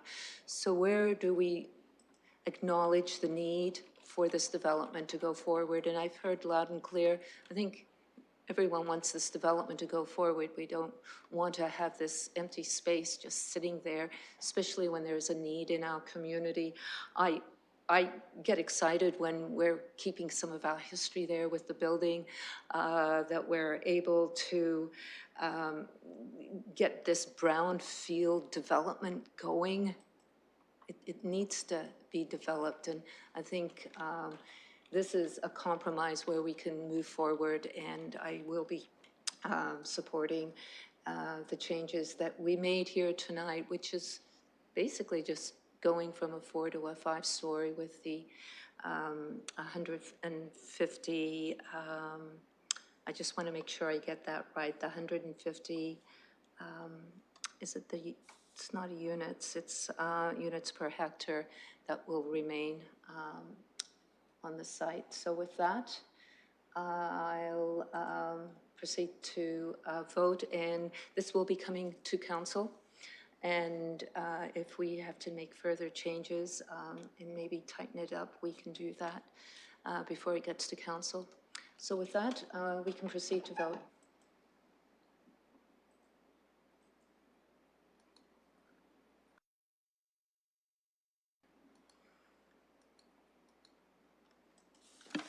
Closing the vote, the motion carries 4-0.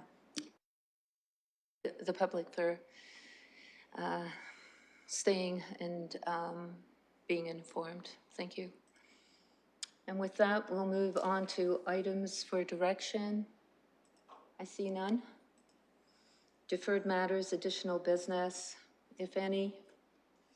I see none. And with that committee, I'm looking to adjourn. Looking for a mover. Councillor Lewis, seconded by Councillor Hillier. And can we do a hand vote? Hand vote. The motion carries. Thank you.